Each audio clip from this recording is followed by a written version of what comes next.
September 24th of this year, the FCC voted to change Section 621 of the Cable Communications Policy Act of 1984. This section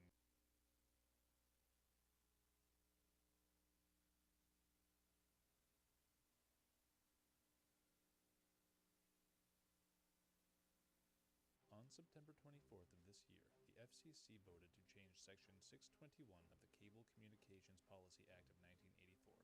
This section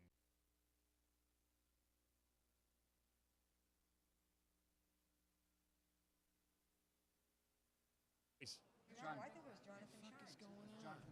Jonathan Banks. It was Bankston, okay. He's here. Thank you. He's here, and we Thank you, Mr. Stapleton, Yeah, he's here. for turning the mic on for somebody's sake. Where are the tellers? Tellers, come on up front. Where's Jonathan Chines? John Bankston. Oh, all right. Oh, it wasn't Jonathan Bankston. All right, we got Chines. six. Okay. 1, 2, 3. You don't have to be sworn in again unless I can't get a Don't sixth move. one. All right, Other so tellers? Ed, were you a teller? Chris, where's Maureen? Oh, there you are. You were hiding. Maureen, are you a teller? Maureen, you a teller? Okay. We're all set now? Okay. You're all sworn in. Okay. Betsy wanted to know where you were. All right, you ready? Dan, you ready? You're all set, boys.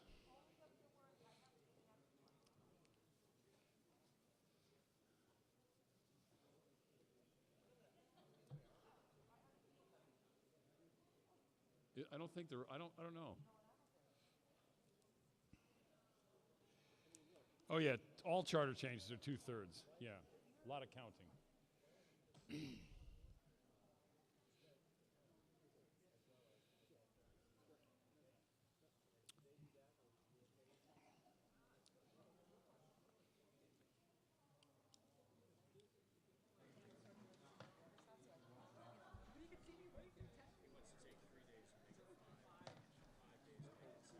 Chairman May.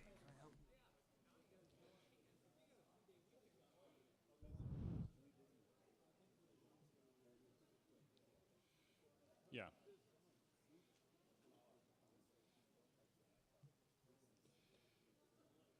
You boys ready? Okay.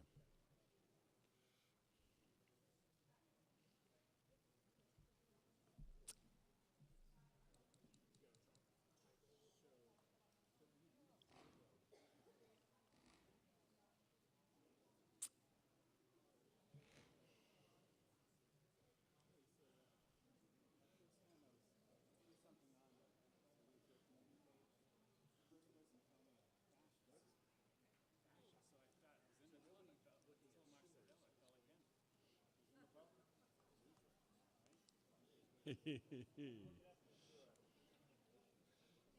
anytime, boys.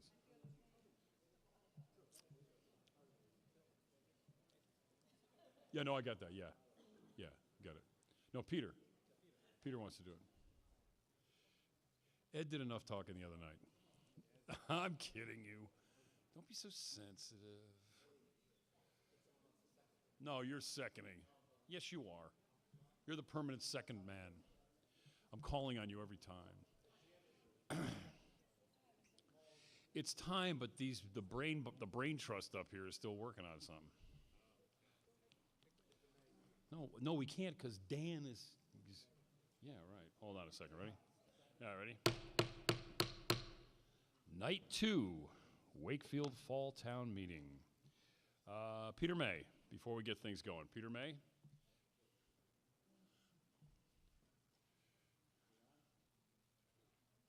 Hello, there we go. Good evening. My name is Peter May on the Town Council. I'd like to have a moment of silence before we start the meeting tonight for our friend William E.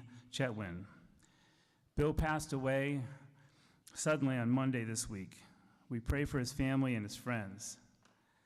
He was a graduate of Wakefield High School, class of '61, served in the Army in the '60s, very involved in Wakefield his whole life. Anyone that knew him was touched by his kindness, his charm, intellect. He loved Wakefield. He'll be missed by the entire family of Wakefield.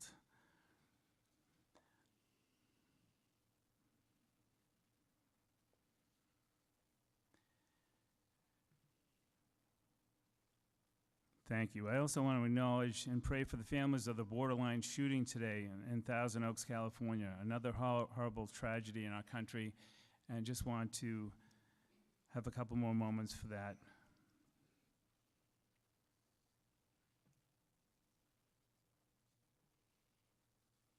Thank you very much. Yep. Mr. Lieber.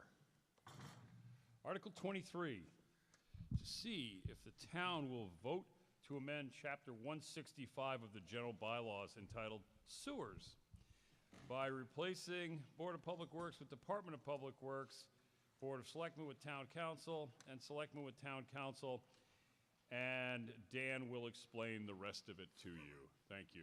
Mr. Lieber. Thank you, Mr. Moderator.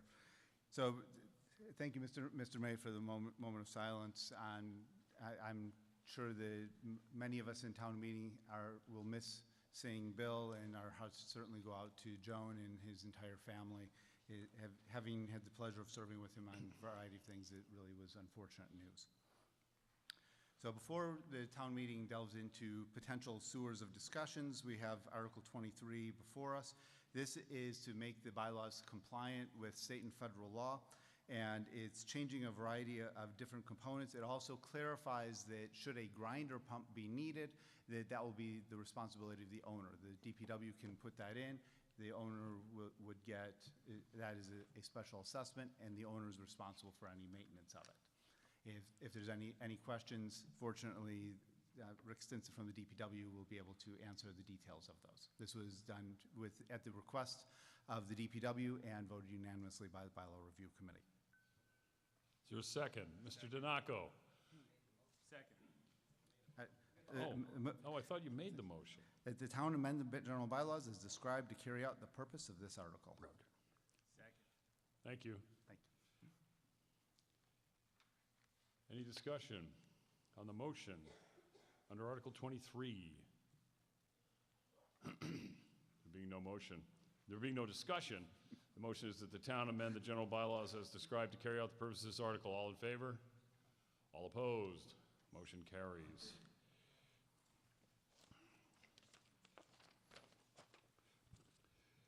Article 24, see if the town will vote to amend Chapter 170 of the general bylaws entitled Storm Drain System Stormwater Management by striking Section 170-A9 and 10 and replacing them with the following: discharge from the landscape irrigation or lawn watering that does not include herbicides and pesticides.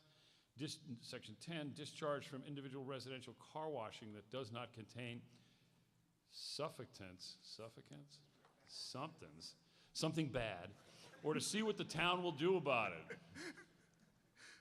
Doesn't sound good. Move that the town amend the general bylaws as described to carry out the purpose of this article. Is there a second? Second. The purpose of this article in Chapter 170 is to make the bylaws compliant with state and federal law. Again, done at the request of the DPW. The Bylaw Review Committee made sure to try and clarify what the expectations are for homeowners and residents as to what is permitted. Any discussion?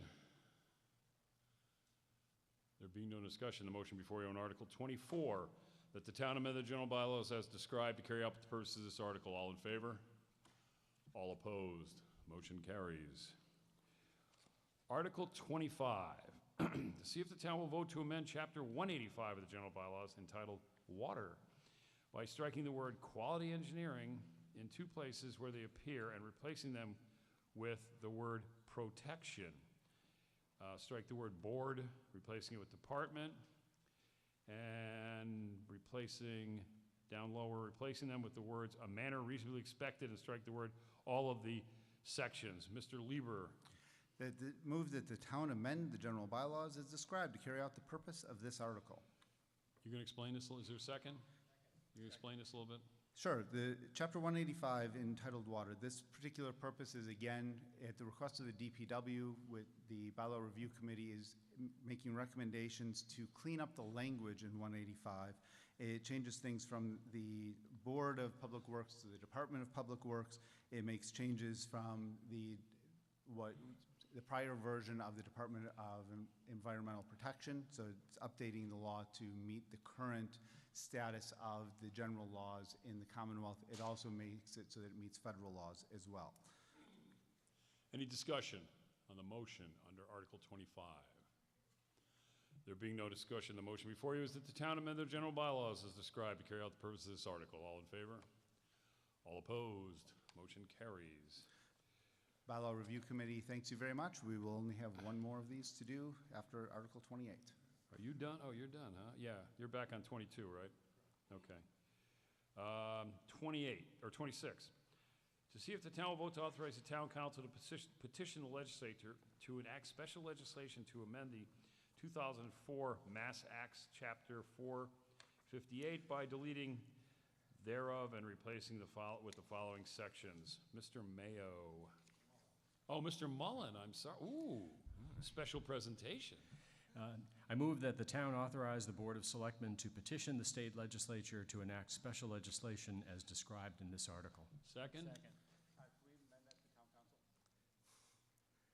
I'm sorry, the town council, right.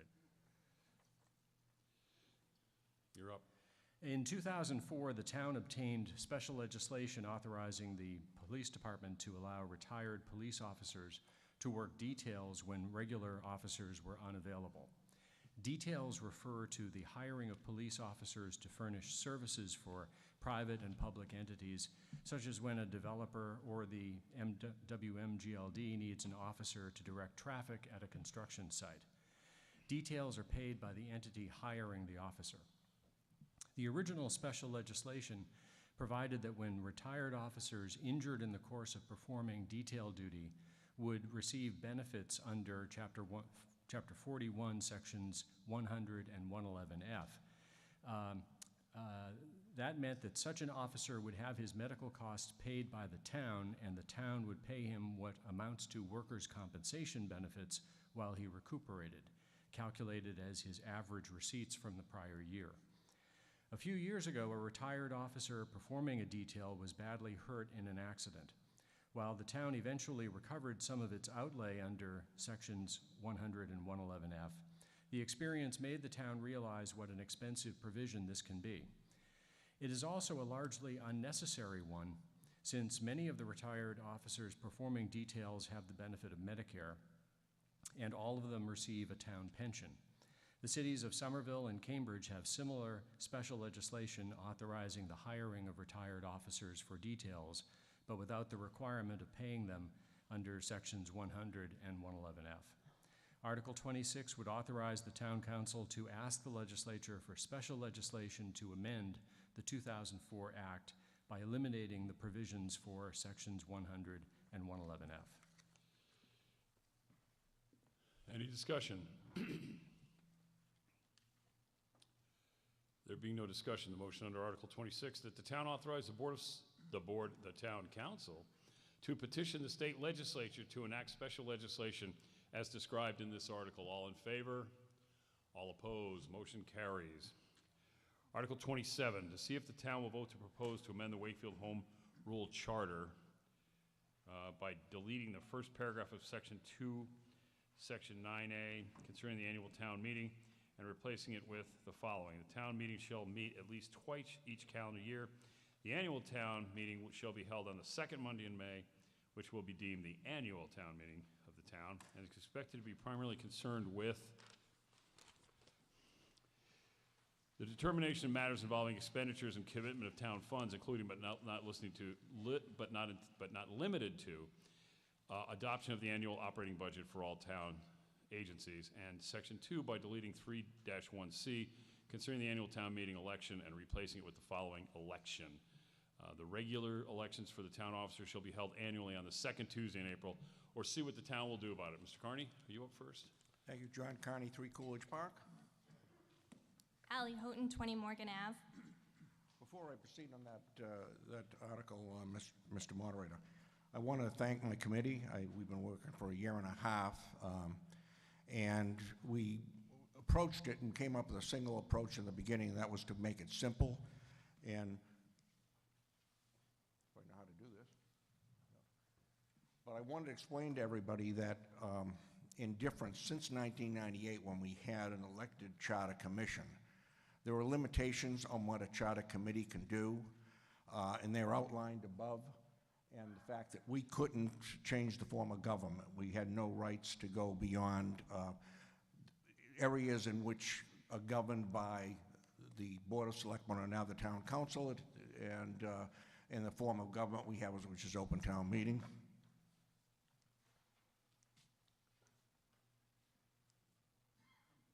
They require a periodic review, and in the charter it asks for a committee to be established in difference to an elected commission every 10 years. And I think it's only appropriate at this point in time that I recognize the fact that, and I want to thank people because people have suggested that at my young age of 72 years old that I'm still serving the town in some sort of capacity or not, but 20 years ago, a woman who earned my dear respect, and I think the respect of a lot of the citizens of this town, started working for the town at the age of 72, and that was Phyllis Hull.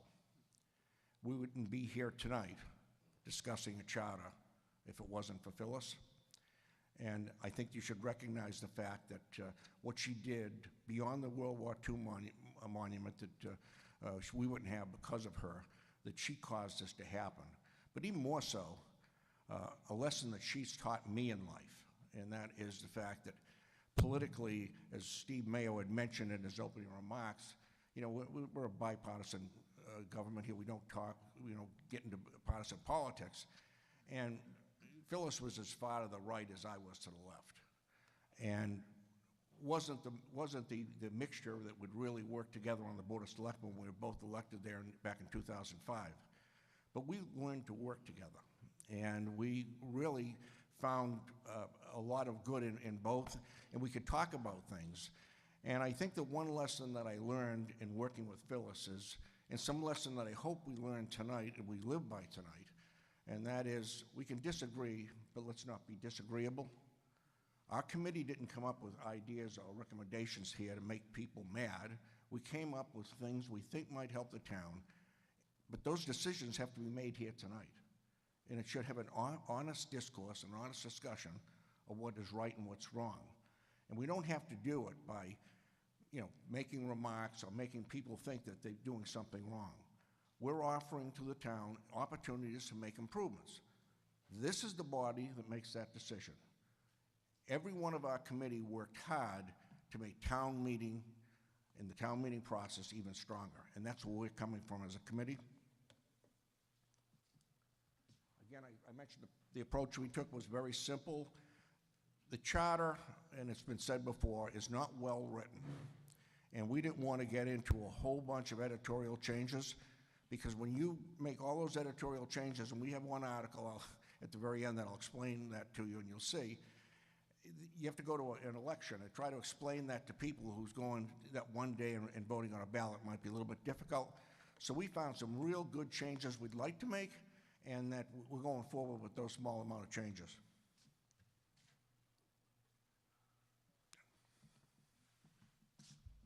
Okay. So we're going to start with 28? Yeah. So, Oh, 27, yeah. 27, All right, yeah. sorry.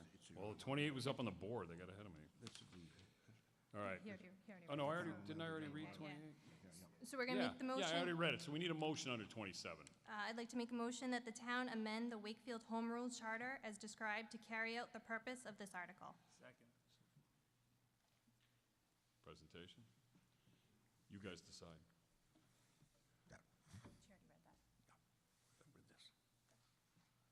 To see if the town will vote to propose to amend the Wakefield Home Rule Chapter 1 by deleting the first paragraph of Section 2-9A concerning the annual town meeting and replacing it with the following. The town meeting shall meet at least twice each calendar year. The annual town meeting shall be held on the second Monday in May and shall be deemed to be the annual town meeting of the town, and is expected to be primary concern with the determination of matters involving the expenditure and commitment of town funds, including but not limited to the adoption of an annual operating budget for all town agencies, and 2, by deleting section 3-1C concerning the annual town election and replacing it with the following. Election, the regular elections for town officers shall be held annually on the second Tuesday in April, or to see what the town shall do about it. This article, if approved, at the time and referendum in the spring town election, will set a firm date for the annual town meeting each spring, whereas currently the charter allows that the annual town meeting shall be held within 30 days of the first Monday in April, said date to be determined by the town council, or on such a date as may from time to time be fixed in the bylaws of the town. The charter committee concluded that having a set date each year, that all elected and appointed town officials required to attend town meeting could pencil in the date in their respective calendars. In addition, it allows the maximum time for town budgets to be finalized in anticipation of state revenues and for the town election to be held a month earlier and 2 weeks earlier than currently set by the charter, but not in conflict with school spring vacation. Any discussion on the motion under Article 27? Mr. Reed. Eric Reed, 26 Crescent Street. I have 3 suggestions throughout all these motions. One at a time. Yes. 27. Yes. We already had this discussion. And I resigned from the committee so that it would be clear that these are not came from the Charter Commission, but came from me. The first motion is on the Part 2. I move to amend Article 27, Part 2 by inserting the sentence, "The annual town election in the spring shall take place before the spring annual town meeting." And I have this. You have that in writing? You have that in writing? Come on down, bring it to Tom. Okay.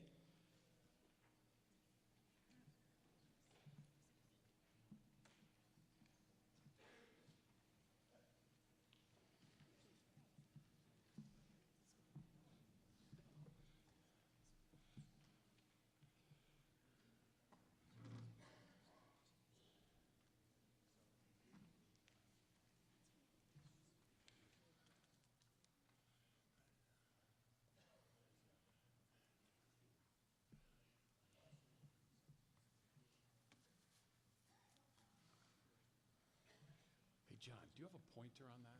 Do you have like a little laser thing on that? Yeah, okay, all right. That might be helpful here. Let's not, yeah. I'm going to keep him here, all right? I'm going to keep Eric at that microphone so he's not running all around. So we can keep an eye on him.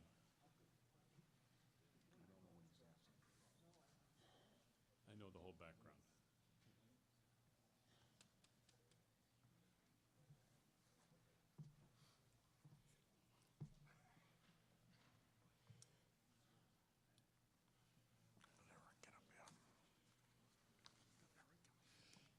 You know what? You could help me out. But actually, I've been through all this. Call me. I've been through this whole thing. So if you could just point to the section he might be talking about, that would be very helpful.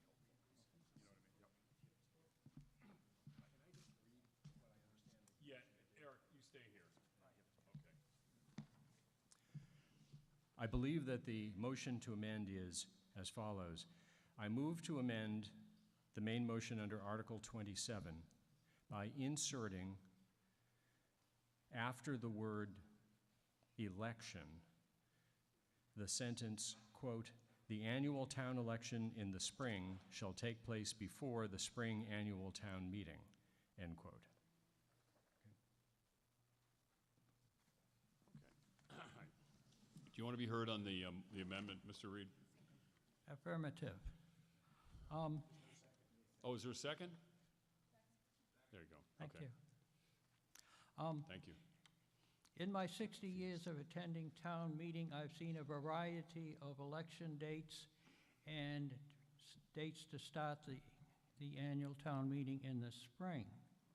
The chairperson of the Charter Review Committee during the discussion said that when the election took place after the start of town meeting, candidates for public office discovered that they had something to say and impress people with their candidature and reasoning.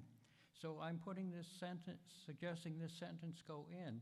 The dates may change for either of these events, but this would stay as something that we want, and it's in the charter, so it would not be changed as easily as a bylaw change. Thank you. I urge passage of this amendment. Okay, any discussion on the amendment, Mr. Reed's amendment?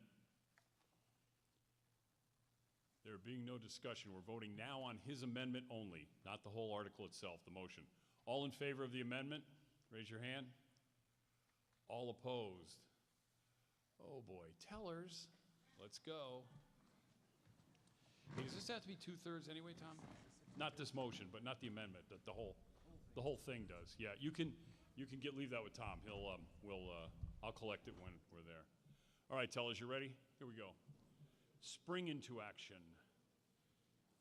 You split up in groups, you know what you're doing there? All right, all in favor of Mr. Reed's amendment, all in favor of Mr. Reed's amendment, raise your hand, keep it in the air until you're sure you have been counted.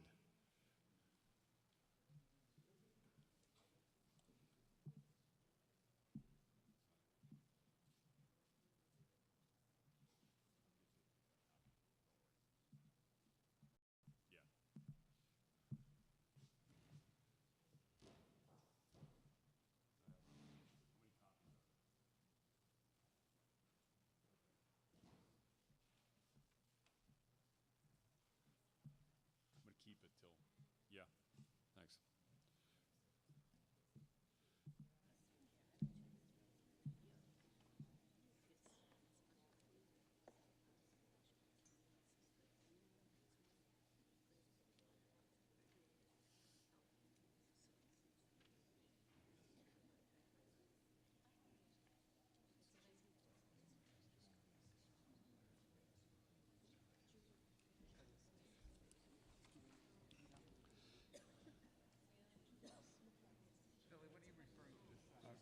This is going to be the north, isn't it?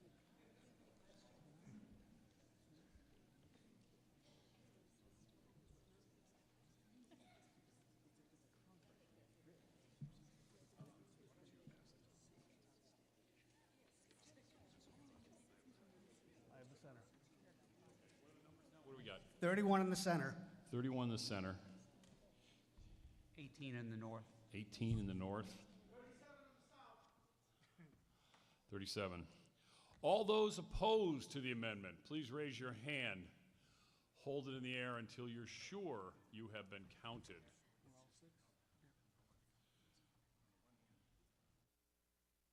Where's Ed? Oh, he's a teller. Is Ed a teller? Oh, there you are. Okay. Thanks, Julie.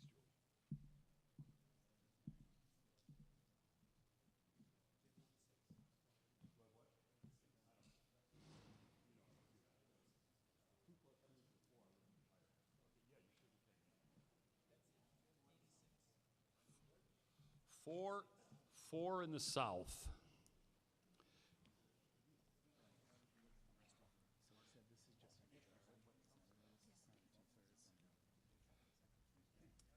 Get that. 24 in the north. 24 in the north. 21 in the center. 21 in the center. What do you got, Steve? What do you got? Passes 86-49. All right, 86 in the affirmative, 49 in the negative. The motion to amend carries. So it reads differently, the language that reads differently now because we have now, the main motion before you is now with the language that Mr. Reed has, which is essentially have the election before town meeting. Is that fair enough? Okay. Mr. Dombrowski, did you have another motion?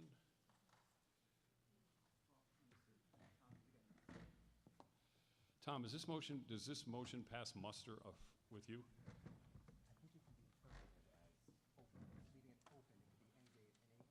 But it just passed, so, okay.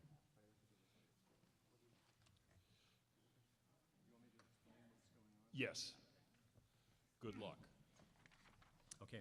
What's going on up here is Councilor Dombrowski raises the point, query whether we are creating an ambiguity by passing this amendment. And I think it's not so much an ambiguity as it is a nullity or a redundancy, because the charter as amended by Article 27 says the annual town meeting shall come in May, and the annual election shall come in April. And the amendment from Mr. Reed says the annual town election in the spring shall take place before the spring annual town meeting. So, you know, the amendment, I didn't object to it because it's not illegal, but now that the issue has come up, it is redundant.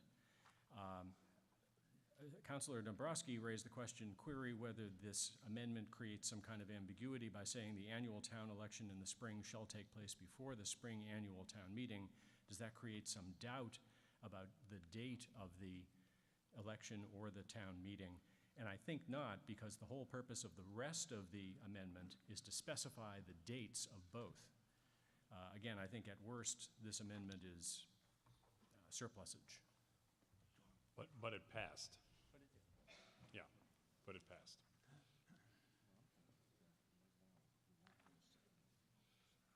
we will. The rest of it sets the date.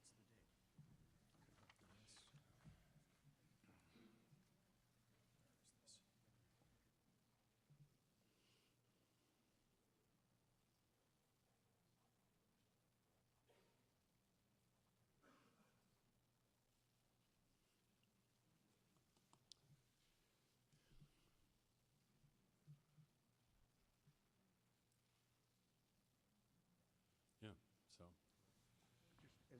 As a clarification, right now, the date can be set by the Board of Selectmen.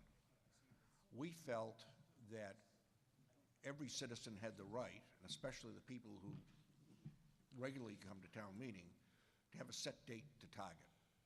And it also, now that we're dealing with the school department, we were lucky to finish the town meeting so quickly, because next Thursday, if we had gone that long, we couldn't have it here. We'd have to have it on Wednesday. And, you know, that's moving the town meeting around when we're really used to having them on Mondays and Thursdays. And I think it might be an inconvenience to people. So our purpose was to have set dates and to push those dates as far as we could for the benefit of the town, getting their cherry sheet receipts from the state and having good estimates of what the finances are. So we're trying to solve two different issues here. Mr. Carney, I appreciate that, but the amendment passed. But it's fine, we're fine with it. Oh, you're okay? The amendment didn't change anything. Oh, so you just wanted to give us a little explanation?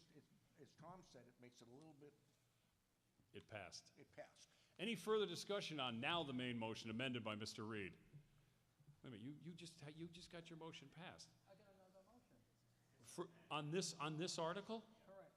Okay, well, okay, there you go, sure, sorry. But you won, as the judge says to me, shut up, you won. But I'd like to keep talking, Judge. What do you think? This one is more complex.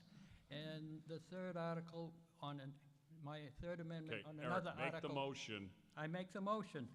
I move to amend Articles 27, Part 1, by inserting the title, "The Annual Town Meeting, the Regular Town Meeting in the Spring," after the first sentence, and by also inserting the title, "Financial Town Meeting, the Regular Town Meeting in the Fall," after the words, "all town agencies." In the appearance of the chairman of the Charter Committee before the Town Council, plural, he said, as he said here, that the charter was poorly written, and this is the worst position I have. Eric, Eric, you gotta give your motion, let's give your motion before you get into your remarks. We I gotta keep just these said things it. clean. Okay, read it again then, please. Help me out here. I move to amend Article 27, Part 1, by inserting the title 1, point, Annual Town Meeting, comma, the regular town meeting in the spring, after the first sentence, and by also inserting the title Financial Town Meeting, the regular town meeting in the fall, after the words all town agencies. Okay, is that it? That's the motion? That's the motion. Okay, is there a second? Okay, now would you like to explain that? The chairman of the Charter Commission explained how the charter was poorly written, and this is the worst section. This is what he said before the in the public meeting, televised before the town council plural. Town council singular also agreed that it was poorly written in places, and this is one of them. When you look at what is said there, the title is not regular town meeting, but is the second section is called special town meeting. This is regular town meeting, and they give you the title as in your bulletin called time of meeting. Then it should be regular town meeting, and then they explain by putting in the sentence in your bulletin, the town meeting shall meet at least twice each calendar year. Then it goes into a paragraph, and you go through the paragraph, and you turn the page and finally get to what it's all about, namely the regular town meeting. And this is, it says, shall be deemed to be the annual town meeting of the town. What is the most unfavorable adjective we can give to this paragraph? Bashful. You go through several sentences before you learn what it's all about. This is followed by another paragraph that does the same thing for the fall financial meeting. You go through a few lines before you learn what the title is deemed to be. So I would make it clearer for someone who's reading the charter by putting in titles. So this proposal would have what you have here, the title. We can't change the title of the whole section, but it would say, the annual town it says the town meeting shall meet at least twice each calendar year.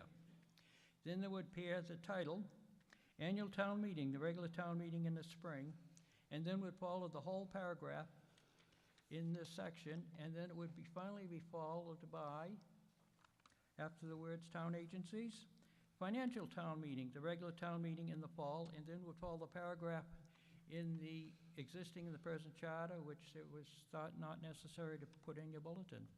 That's what, this is all to make things clearer. Thank you. Got it. Any discussion on the amendment? Okay. Are you just, Dan, you just waiting for something else? You just kind of Eric has been a member of our committees. Whoa. Whoa, no, this isn't a free-for-all, Mr. Carney. Okay. Yeah, hold on. Yeah, I'd like to tell some stories. Stacy Constas, 25 Wave Ave. I've had the privilege of serving on the Charter Review Committee for the last almost 2 years, and I'd like to comment on the proposed amendment. First of all, I'd like to comment that the committee worked closely on this language with both Councillor Mullen and Steve Mayo to make sure that we looked at the town's calendar as it related to town meeting and the elections, working backwards from June 30th to accomplish all of the goals that could be accomplished with both budgets, agencies, elections, people's opportunity to be heard at town meeting, et cetera. This language, in general, without this amendment, has worked in the charter for 20 years, and the way that the amendment's being presented right now, I find very confusing. I can't really follow it, and I will note that we also discussed exactly this language at length over several meetings, and decided that the language before town meeting here is the recommended language. So I would urge that we do not adopt the amendment and review the language as presented and vote favorably. Thank you. Any further discussion? Wait a minute. You were the presenter. All right, Mr. Carney, 2 minutes, second time up. 2 minutes, it's your second time up. I'll take 1 minute. Yeah. The issue here is that this is what we were trying to avoid. In fact, the message we gave to the town Oh, council you weren't, was sorry. possibly every year takes one of these articles that's poorly written, and without making any changes, just rewrite it, because this is gonna get confusing, and once we have to go to the ballot come this spring, explaining it there is gonna be even more difficult, so I too favor not changing the language at all. Yeah, sorry, that was your first time, I'm sorry. I'm in a little amendment haze up here. Any further discussion on the, Mr. Reed's second amendment to Article 28? 27, sorry, like I said. There being no further discussion, all in favor of the second amendment here, just this amendment, raise your hand. All opposed? Okay, that amendment does not go down. We're back on the main motion as amended by Mr. Reed's first amendment, which passed smashingly. Any further discussion? Mr. Callahan. Chris Callahan, 600 Salem Street. I just had a question. That I know the idea of coinciding town elections with the November general elections was bantered about. I'm wondering why you decided not to go in that direction, where I think that combining them might have given us one fewer election to pay for in town. We didn't discuss reasons why we didn't do things. It was voted down, I believe, unanimously. The committee didn't want to pursue that, so I really can't give you an answer. We didn't develop a stance on that. Mr. Lieber. Thank you. Daniel Lieber, 1 Elm Street. I'm speaking here actually as chair of the Bylaw Review Committee.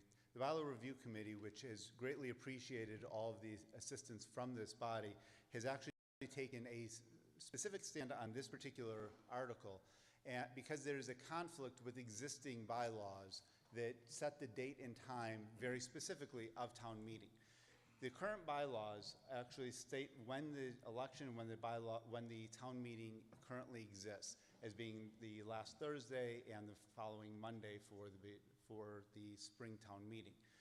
So the bylaws can actually be changed with relatively short order. It takes a few months to call for the language to get put in, and then a special town meeting can be called at any time. It can then be voted in and then potentially adopted. To make a change to a charter is very significant. And as a result of that, the Bylaw Review Committee recommends not taking favorable action on this particular article and leaving it so that at the current language that allows for changes of the actual dates, should they be deemed necessary. We don't take any stand on that. That can be decided by town meeting itself, as opposed to requiring it go before a charter review process, which ultimately also requires a vote several months later.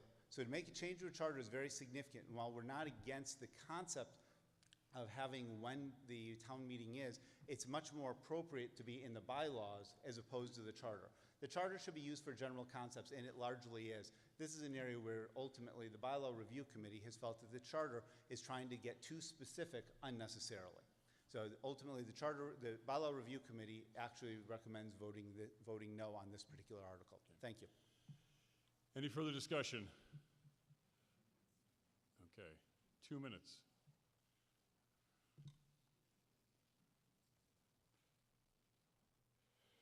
Stacy Constas, I just wanted to point out that the existing charter, which has been in effect for 20 years, already has very specific dates for both town meeting and the charter. So this is nothing new that the Charter Commission is recommending. There are specific dates here. The change that is being recommended is just to tie out to some of the goals that Mr. Carney talked about: budget, agency needs, town meeting needs, et cetera. Just wanted to point that out. Thank you. Okay. Any further discussion?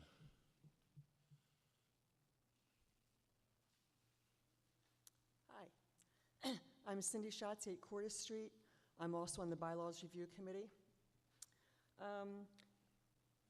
One issue of having the specific dates is that you do run into issues when you have multiple sessions of town meeting.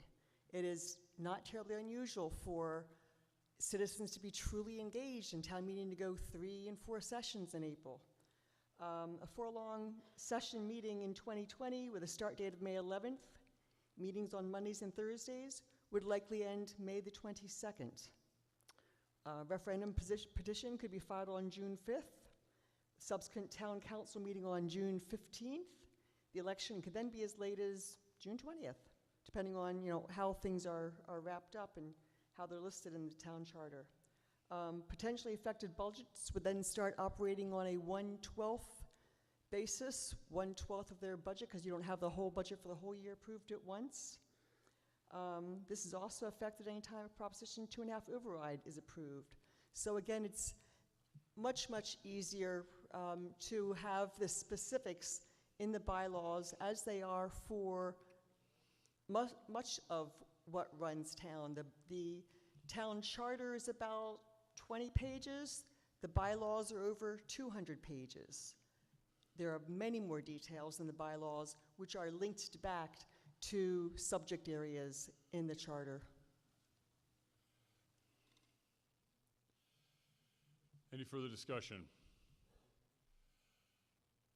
The motion before you is that the town amend the Wakefield Home Rule Charter as amended by Mr. Reed's first amendment to carry out the purpose of this article. This is 2/3, Mr. Mullen, correct? I'd get up, boys. I don't think it's going to be unanimous. All in favor? All opposed? Okay, tellers, here we go.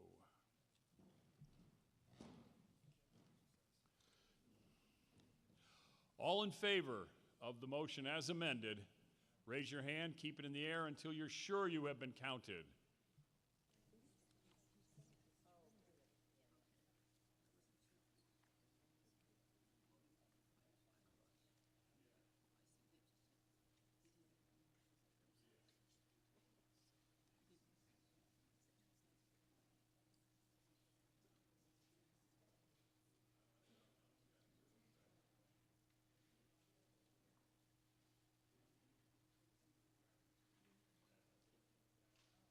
Mr. Moderator, 20 in the South.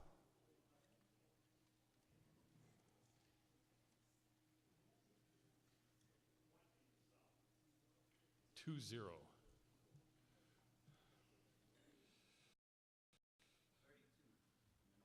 In the north, 32. You sure you don't have both motions today? Okay, all right. 35 in the center. 35. All opposed, raise your hand. Keep it in the air until you're sure you have been counted. Eric, I don't know what happened to the one that didn't go.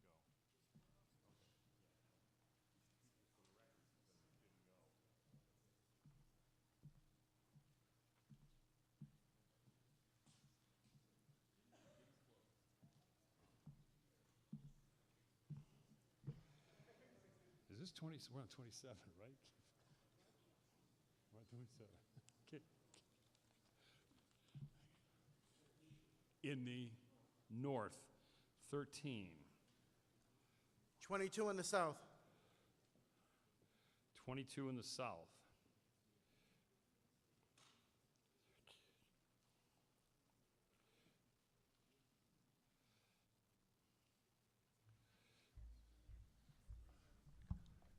$29 in the center.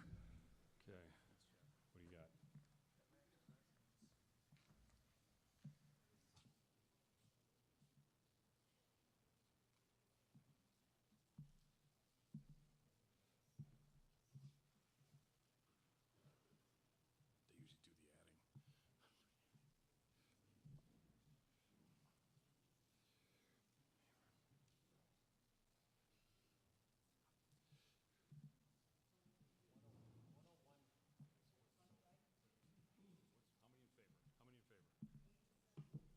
They usually do the adding. How many in favor? 87 in favor. 64 against. Okay. Okay. 87 in favor, 64 opposed, because this is a charter change. Two-thirds majority is necessary. That would have been 101. So the motion under Article 27 does not pass. Article 28. To see if the town will vote to propose to amend the Wakefield Home Charter Rule by deleting the words 10 town business days, oh, here we go, and 10 days from section 2-10, which concerns referendum procedures, and replacing it with 12 calendar days, and by leaving the first two sentences and replacing it with 12 calendar days as it continues to read on. And it says, here's the important part, which I think might get some discussion. If within said 12 calendar days, a petition signed by not less than 5% of the total number of persons then registered to vote in the town and containing their names and addresses is filed with the town council requesting that any question not operative as defined in A above be submitted to the voters, then the operation of such vote shall be further suspended pending its determination as provided, and section 3 by deleting from section 7-3 sub D concerning the computation of time of the words and expressing town business days from the first sentence and deleting the whole of the second sentence, so to see what the town will do about it. Mr. Carney. The town amend the Wakefield Home Rule Charter as described to carry out the purpose of this article. Is there a second? Mr. Carney. Discussion. The article approved at this time by referendum in the spring town election will increase the number of signatures required to require a referendum question from less than 1% to 5% of the registered voters. The change from business days to calendar days is to make date certain a specific deadline and eliminate any confusion as it relates to the deadline caused by holidays. The change from 10 to 12 days is to ensure under most situations the calendar day would not fall on a weekend and ensure significant time to solicit signatures or to make votes at town meeting operative. Any further discussion? Mr. McCall, are you up first? Well, you know what? Mr. McCauley approached me beforehand. He had requested a long time ago, pre-town meeting, that he has. Is this the time for your slide, Charlie? Just one. Do we have a second? Yeah, we get a second. Yeah, Peter seconded. No, Mr. McCauley, I'm asking you if this is now when you want to put your slide up. If I'm speaking, yes. Yeah, well, why don't you ask to do this? Mr. McCauley approached before the previous town meeting, as anyone can do, and he wants to put, hold on a second, he wants to put a slide up which talks about the numbers here. I'll entertain a motion to allow him to do that. So moved. Second? Discussion? There being no discussion, Mr. McCauley, you're up. 5 minutes, though. 5 minutes, okay. Clock's running. Okay, that looks a lot better. On Article 28, changing a lot of things, and what this chart up here is addressing, this is the first part of what I'm talking about, is the change from 10 calendar days to, from 10 business days to 12 calendar days. If you take and set up a schedule, like a Monday through Friday and Saturday, Sunday, and so on out, and take it, as I did up there, and show a vote being taken on each day of the week, how many days you would have out under the 10 business day cycle. In every case, you end up with 14 days in which you can collect signatures and have to get it into the town clerk's office. Under the 12 calendar day cycle, you'll see that while 12 sounds greater than 10, it is in fact giving you less time to collect those signatures. And if you look at that chart I have up there in the bottom section, you'll see votes taken on any particular night of the week, and the dates that they would have to be turned in shows. This is a 14% reduction in the time that it takes you to, or that you have available to collect those signatures. Now, to move on to the rest of the article change. And Mr. Carney, I'm using your name, but I'm not using it in a derogatory manner. It happened to be data I needed. In a John Carney letter posted July 18th in 2018, while acting as chairperson of the Charter Committee, he noted, among other things, that there were 18,390 registered voters in Wakefield. Mr. Robert Mitchell, in a letter to the Daily Item in October of the same year, gave the number as 1864. 1854, I'm sorry. The two numbers are basically the same thing for all practical purposes. And I'm going to use Mr. Carney's number of 18,390. Taking 5% of the 18,390, you end up with 920 signatures you have to collect, certified by the town clerk. In order to guarantee the certification, you collect extra signatures, and customary, it's somewhere upward as high as 20% that you collect, if you can get them, and hope that when the town clerk goes through, you end up with the minimum number required. So at 920 with 20% added to it gives you a total of 1,104 signatures that you need. Under the existing rules, you collect 200 signatures and add another 40 on, is 240 is all that you are required to collect. I would point out that 240 signatures is more than what we normally have present at a town meeting. The charter change would increase the number of signatures by 360% while shrinking time available to collect the signatures by an average of 14.3%. To meet this requirement, a group of citizens working as a team might be able to satisfy that requirement with multiple people going out collecting these signatures. For a single individual trying to get something accomplished, it becomes almost an insurmountable wall and is a certainty of failure on their part to collect and meet the requirements. To put this into perspective, think of each signature as being an inch high of height. 240 signatures is a 20-foot wall. 1,104 signatures is a 92-foot wall. I'd much rather climb the 20-foot wall than the 92-foot wall. 1 minute, Mr. McCauley.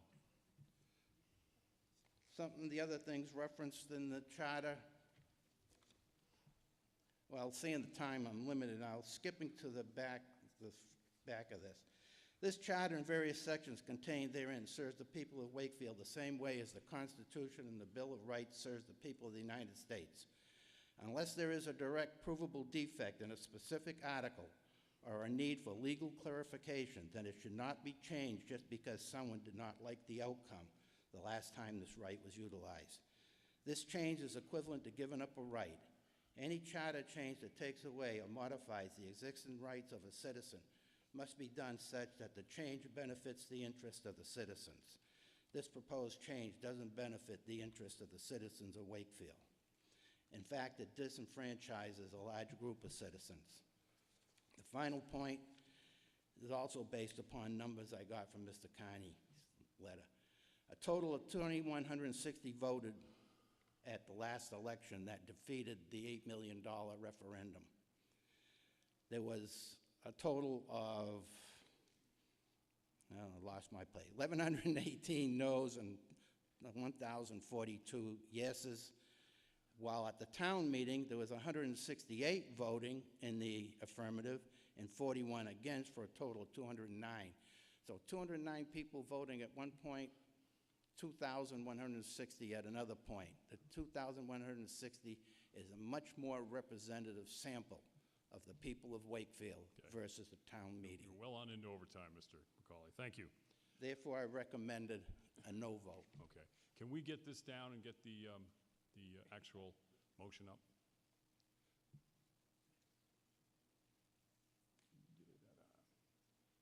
Who's doing this? It's magic. Okay. All right. Mr. Watts. Mr. Moderator, David Watts Jr., 17 Greenwood Avenue. I move that in the motion currently before town meeting that the phrase 5% be replaced with the phrase 10%. Is there a second? Yeah. Yeah, that might be, that's double. Yeah, hold on a minute. I'm not gonna allow 10%. I'll tell you why. We discussed this on one of the earlier articles. That doubles the number that's was in the warrant to alert town meeting, okay? It's like when we talk about the budget, you can't come in and say it's at $1 million and go 2 million. A lot more people would be here if it was doubling a $2 million bill, or $2 million cost. You can stay, you know, if you want to go 7.5, I'll allow, okay? Something like that. How's that, Tom? You think 7.5? No? You don't want to go up, huh? Yeah. Mr. Mullins ruling you out of order here.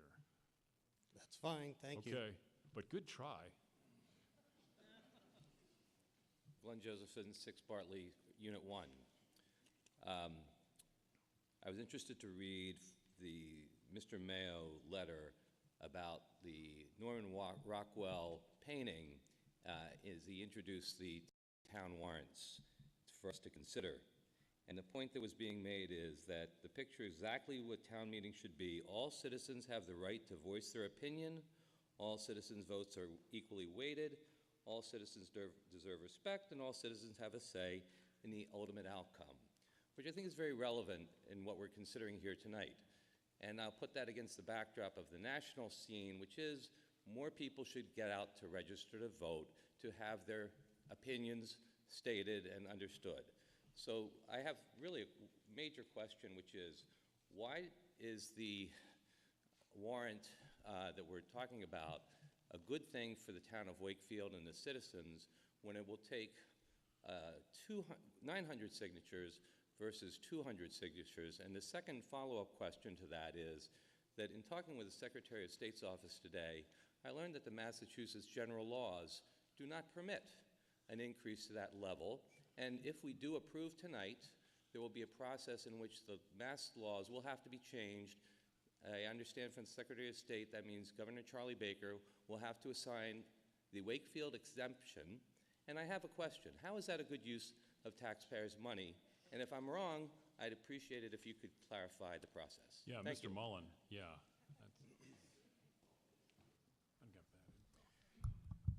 Yeah, there is no state law that this would violate.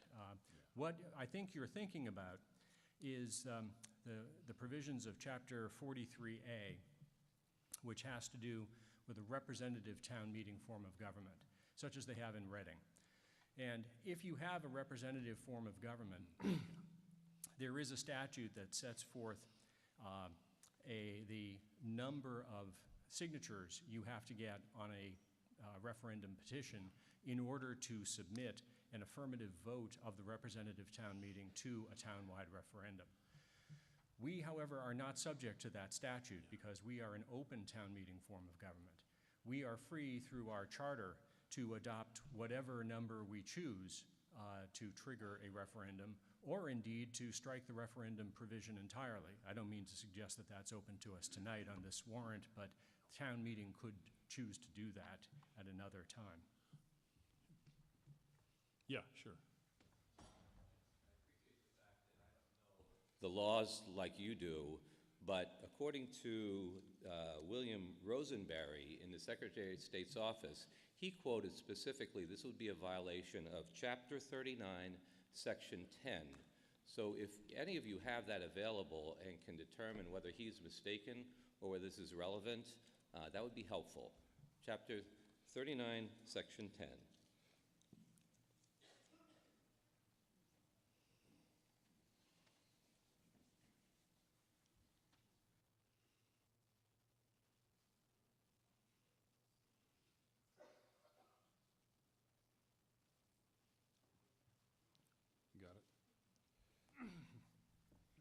Again, you're answering the wrong question. Chapter 39, Section 10 has to do with how many signatures it takes to put an article on the town meeting warrant. Okay, there are limits that are set forth in the statute. For an annual town meeting, it's 10. For a special town meeting, it's 100. If you want to force the calling of a special town meeting, it's 200. We're not talking about that. What we're really saying is that this is not something that would need to be approved by the legislature, but it would be helpful to understand the reason why it would be in our best interest as a community to limit the things that could be presented for consideration to help improve our community.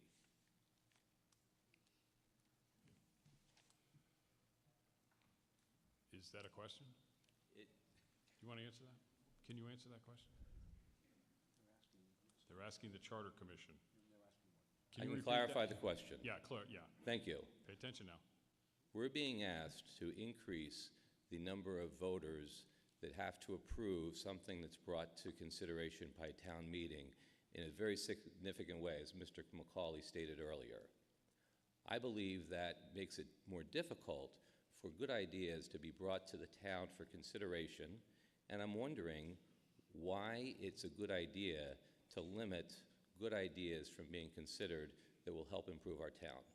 Because any plebiscite you take, any poll, whether it's an election, referendum, taking signatures in front of the post office, there's no group of citizens who is well informed as the people here tonight. In the last, Whoa, whoa, whoa, whoa, whoa. Hey, enough. You want to say something? Go to the mic. In the last referendum question, and personally, I'm not speaking for the committee, I felt a little bit bothered by the fact that they were doing robocalling. I didn't get a robocall. Who got the robocalls? So now we're getting into this situation where you're targeting groups within the community. I don't know what the description was. I have no record. Was there anything written in the item about how that was done? So I think these people here, and I'm sorry if you don't agree, I don't know how you couldn't. If you sit down 3-4 hours at a town meeting and hear both sides of the argument, I'll live with every vote you take tonight. But if I'm coming out of the post office and you're approaching me, there's a whole bunch of different flaws in that communication stream that can happen. Are you for this? Oh, yeah. Well, then, come on, you got to go to town meeting. If you're not for it, you don't have to go to town meeting. And that's politics. When the people get riled up and end up at the polls, who's sending the information out? Just the letters that go into the local press or on Facebook. And all of this negative communication goes out there, and people get riled up and they go. So I don't think that's a good process. I think that if you have enough people who are riled up at some action that this body took, then there'll be enough people to get the appropriate signatures to call us a task. Okay, thanks. Are you, yeah, wait, well, hold on just a minute. Are you finished? I have a follow-up question, but Okay. I defer to the gentleman up front. No. I just said, oh, you want to answer his question? Oh, I thought you just wanted to get up ad hoc because you're a big shot. Which we'll have none of. Steve Mayo, thank you for reading my article, by the way. You're so welcome. I do appreciate that. And I think that town meeting is very confusing, what have you. The charter change before you here does not make any changes or adjustment on any item that is brought to town meeting. So those numbers that Mr. Mullen talked about are the same. So citizens can get together, they can put petitions to have something at a town meeting. So that's not going to change. What this article does here is that if something is passed at town meeting after deliberation, requires more signatures to take that decision of town meeting to a referendum later on. So I think that that's where the confusion was. Okay? Thank you. Thank you for the clarification. So I do have a follow-up question. In the open town meetings format, I think one of the things that I heard is that if you rile up enough people and get them to come, you can get past whatever you want as long as you have enough people in the audience. And so that seems to me to be a bigger problem than being harassed outside of the post office for your signature and increasing by 5 times the number of signatures that you have to get to try to bring to the town meeting what might have been a passage of an amendment that was simply done because the halls were flooded that night with constituents who were in favor of the specific item in question. My main concern is this seems to be a proposal that's counter to what we're seeing in America, which is every vote is important, all citizens should be involved, you should be able to walk out of the post office and say, I'm sorry, I don't agree with your position, I'm not going to be bullied, I won't sign it, and to sit here tonight and hear that we're going opposite to the direction of America of inclusion and involvement does bother me. Thank you very much. Okay. How's the line forming? Are you sure you're next, Mr. Mitchell? Yeah, I was sitting down. Okay. Robert Mitchell, 6 Spalding Street. First, I'd like to apologize to people who are watching this at home and who may see this video in the future, that I do not believe that if you're not in this room tonight, you're not educated as the folks in this room. I just don't see, I was offended by that comment. This referendum option has been available for about 20 years in the community. Over these 20 years, perhaps 1,000 articles have come before this legislative body. And if they were affirmed, many of those could be reconsidered by the referendum process. Over the 20 years, it's only been applied 5 times. The effort usually takes many volunteers, though it can be done by an individual. And in a nutshell, I just want to put some names to the folks who did the 5 referendums. Select woman and lead author of our charter, the late Phyllis Hull, Mike McLean, a local attorney, and myself. 2 of these 5 agreed with the town meeting, and only 3 have disagreed with a town meeting where over 1,000 articles were presented. That's what's before us in the history of the referendums. These 5 net to about $38 million of expenditures. They were affirmed by less than 1,600 at town meeting, but were reconsidered by over 10 times as many voters, almost 17,000. And obviously of those 17,000, most of them were the 1,600 that were at town meeting anyway, so they were certainly included in that process. When the dust settled, voters chose to purchase 3 parcels of land, retain ownership of another, save $8 million in construction expense, and eventually keep the school budget in 2008.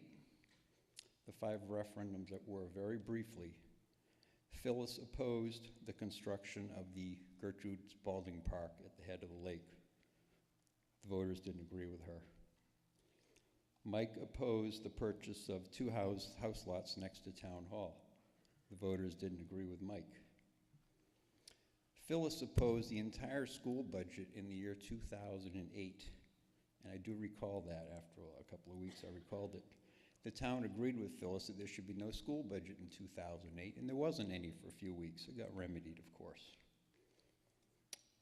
In 2014, I and a group of other people who certainly were very much involved, there was many leaders in the group, opposed the transfer of the town's parking lot valued at $1 million to the assisted living facility for a shared parking garage that both groups would enjoy.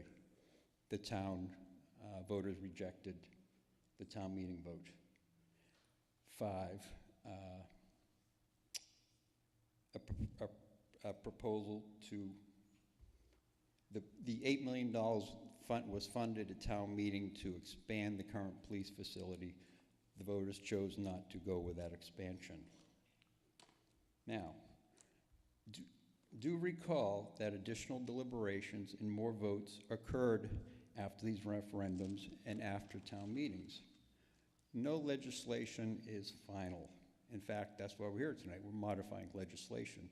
Malleable document. It will continue to be a changeable document.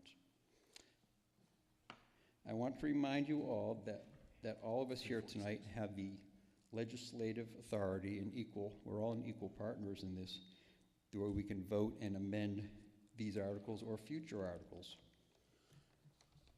For people who are upset at any of the prior referendums, the method to address that upset is to write perhaps a paragraph or 2, submit it to town meeting as an article to address parking accommodations, expansion, or perhaps building a new police facility, or any other article that you're thinking about.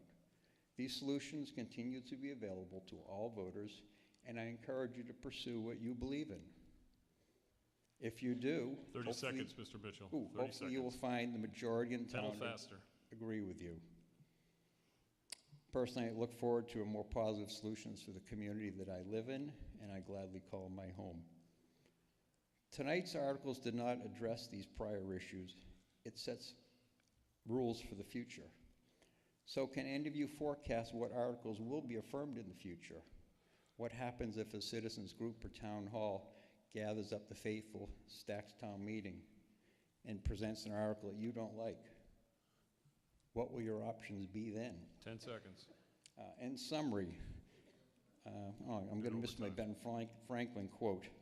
I'll just say it briefly. Give me about 10 seconds. Oh, well. That's what you got, 10. All right. All right, 10. All right. In summary, this article proposes that in Wakefield, you can push through an article in a sparsely attended town meeting, even when you know the majority in town disagree with you. Is that what you want for your Wakefield democracy? Thank you. Thank you. Mr. Bruno. John McLaughlin, Foster's Lane. Can anybody explain to me the reason why the amount of signatures is trying to be increased to this figure? Mr. Carney, can you answer that question briefly? Yes, because right now we're at around 1%, which is totally unreasonable. Excuse me? We're at 1%. There's nobody who's at near 1%. All right. So, yeah, like, I think, you know, I've seen this happen. And unfortunately, there's a lot of people that live in this town that cannot attend town meeting. I have a job that doesn't allow me. I do not have a 9-to-5 job. And obviously, when I had kids, that was near impossible with all the sports. That being said, I did attend the town meeting during the public safety building meeting. And what I witnessed, and I didn't realize took place, was I was here from the opening article, and this room was very, very sparse. As we got to 3 articles away from that vote, this room got very filled pretty quick due to the people with their phones texting people saying, get over here, because the only thing they were concerned about was voting on that. Thank you.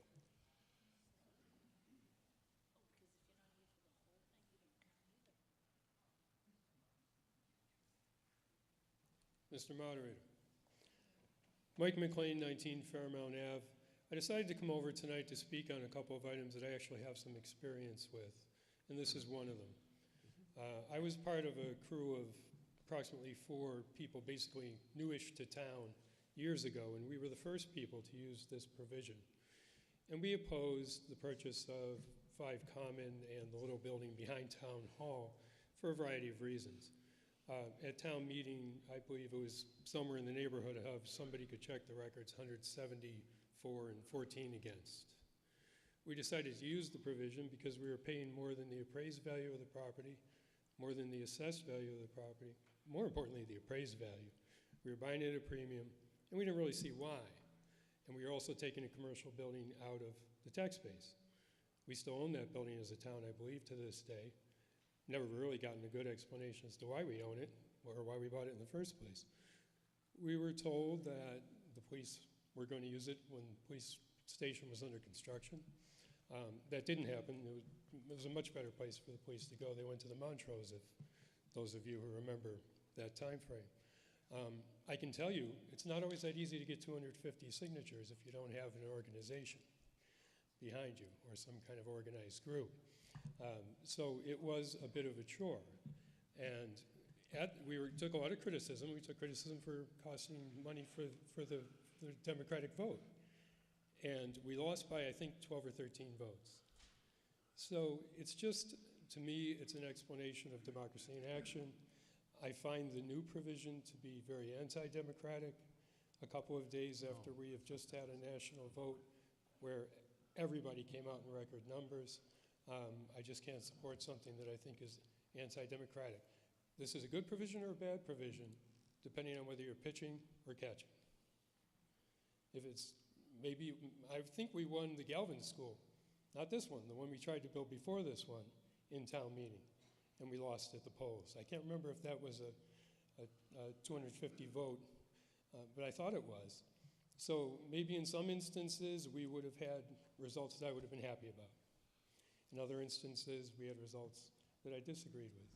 But that's not the point. The point is, to me, that making this so difficult for citizens to do is something that we should all just think hard about before we vote for it. Thanks. Okay. Is Mr. John Reardon here? Mr. Reardon, you're under arrest. No, I'm kidding. Your scare you a little bit? That's why you came up here. Your car is blocking somebody's driveway. Yeah.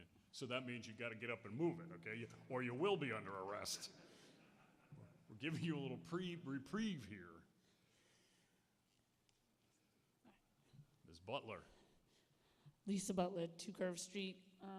Just a couple points. One is there's a lot of talk of how people fill the auditorium for their own special articles. So what it sounds like people are saying that your vote counts more because you might sit through the whole town meeting versus a parent who might be picking kids up and dropping them off or making dinner, and they come down when they can come down.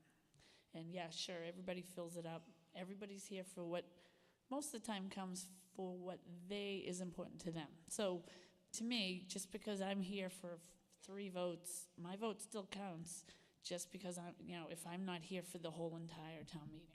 So to me, this discussion of filling the auditorium is ludicrous. Everybody's vote counts. The second point is it's just an arbitrary number, whether you have to get 200 signatures or 5%. It costs money to run these special elections. So if you ask me, you raise the number of signatures required, you're going to think twice about costing the town money because you don't like how the vote went. Costs what, 15, 20,000 to run a special election? And the people that want the special election, they usually end up in the summer or, when people are on vacation. So it helps their cause also. So, you look at it as, somebody's helping their own cause. It's working the system the same way. So maybe the people who want to turn over a vote in town meeting, and everybody has the right to be here. So whether there's 10 people or 200 people, if you're here, your vote counts. If you're not here, then you should be here if you really want it to count. And think twice about maybe, costing the town $20,000 every time you don't like a vote. Thank you. Mr. Bruno, I thought you were already up. Sorry. That silver here really tricks everybody. Right. Patrick Bruno, 2 Mackenzie Lane. I just want to ask a question, following up on what the earlier speaker just talked about. Recently we had the election on Tuesday, and how many folks in this community voted either absentee or visited the town hall and did not come to the polls here at the Galvin? Does anybody know what that amount is? A question for our town clerk. Thank you. Didn't mean to wake you up. Come on up here. I know you're freezing. I've heard that. Well, move around. Here you go. You can come right here.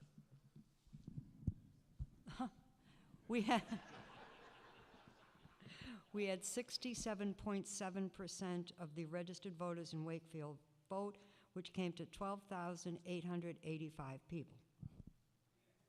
And how many of those folks voted either absentee or before the election on the Tuesday? In the early voting, we had approximately, I haven't got the numbers with me tonight, we had approximately 4,486 early voters, and we had about 502, I believe it was, absentee and overseas voters, which are called UACAVA. So that's about 5,000 voters out of 13,000. Mm-hmm. Okay, that's about maybe 40% of the voters were absentee or voted before the election. So my comment revolves around a lot of my friends now are in their 70s, 80s, and even though I'd like to invite them, and I do invite them to town meeting, they just can't make it.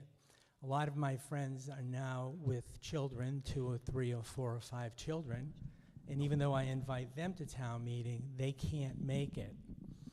However, when there's a town meeting and you pass something as important as the parking garage with 184 people at the town meeting, and then later down the road when there's a town election that happens to come at the same time as the state election, which wasn't a special town election, happened to be an election that was being held for the Commonwealth of Massachusetts, there was around 4,500 people who voted at that election and determined that the parking garage wasn't a good idea for a number of different reasons, not just for the one reason that it was tied into the assisted living. There may have been alternatives, there may have been Plan Bs that were never discussed with the public, but were known behind the scenes. Having said all that, what I'm trying to just make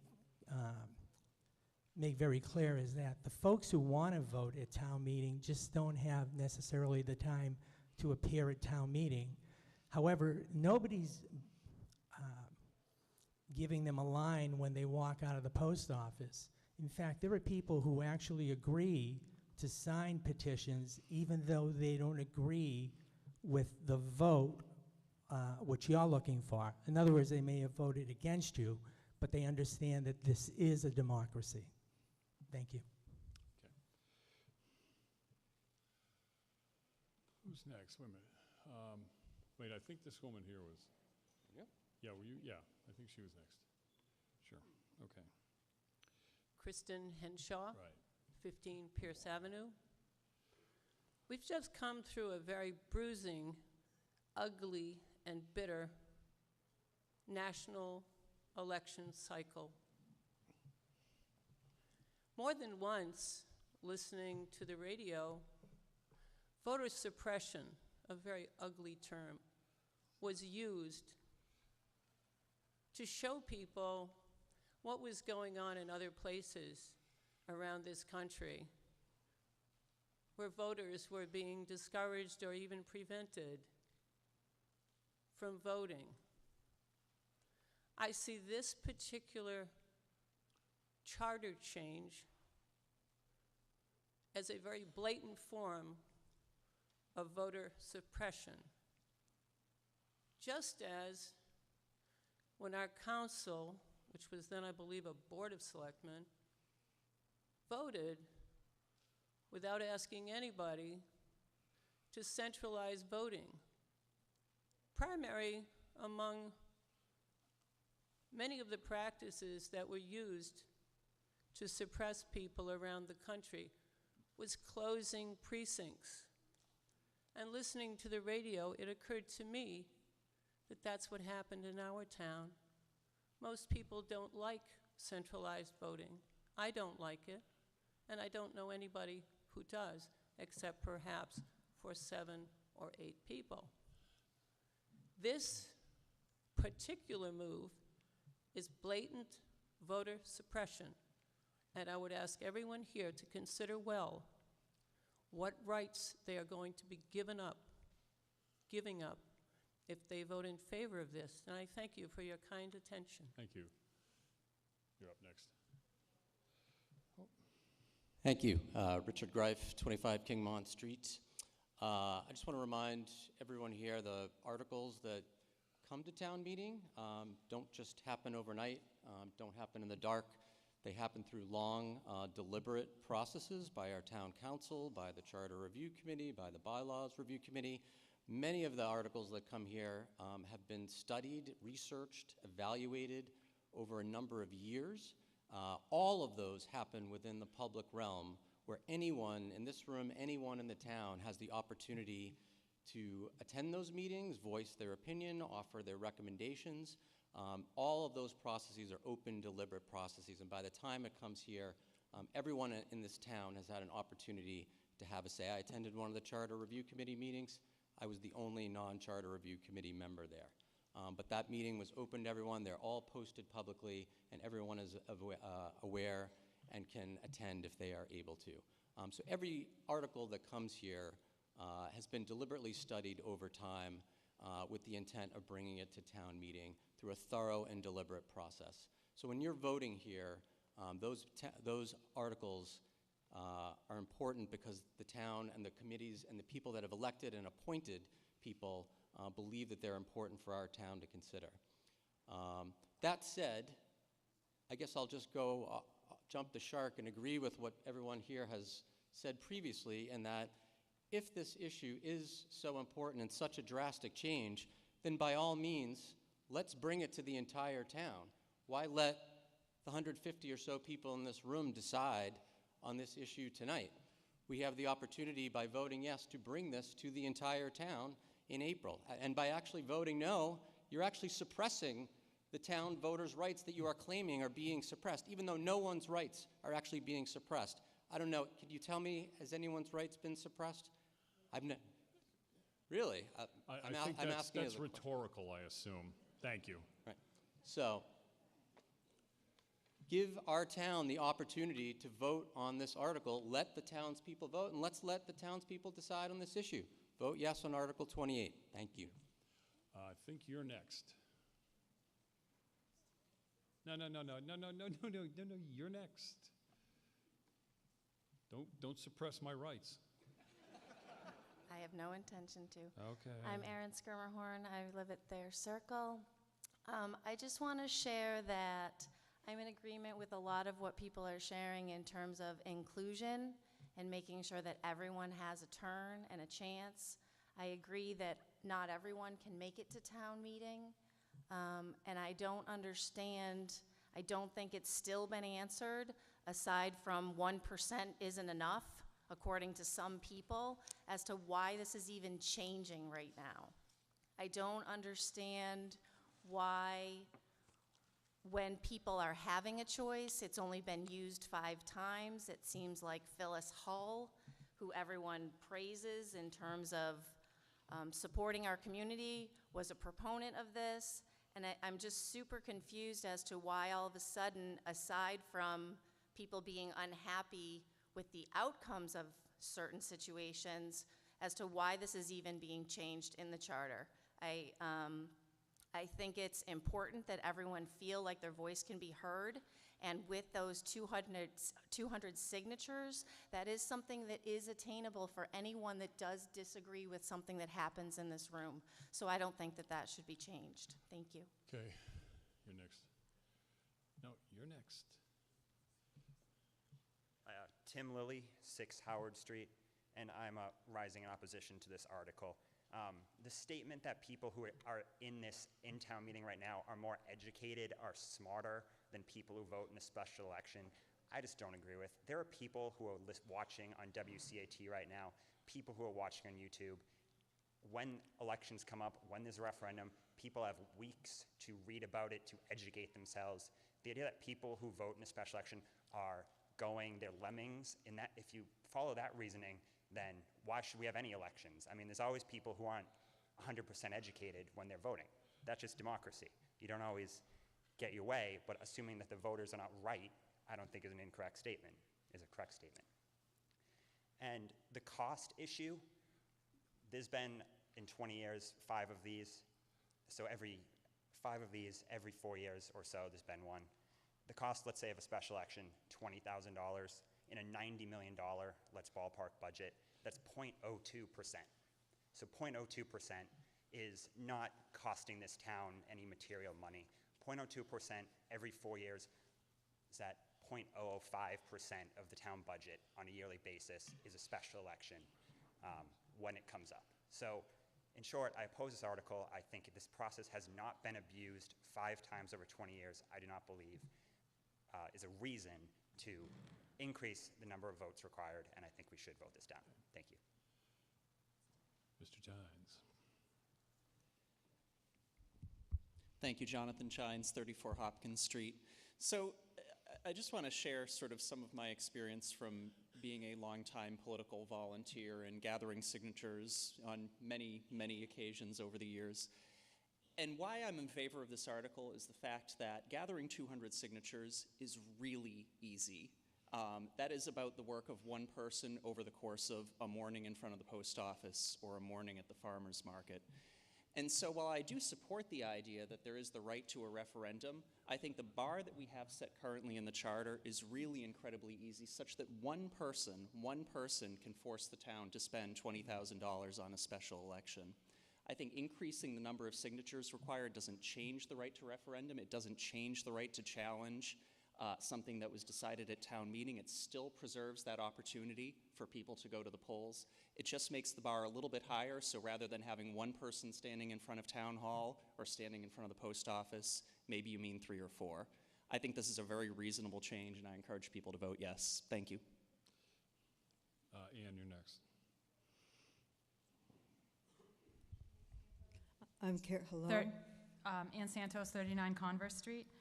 I take umbrage that this is voter suppression and that we are disenfranchising voters. We're not suppressing votes. We're simply suggesting that the bar be lifted a little bit.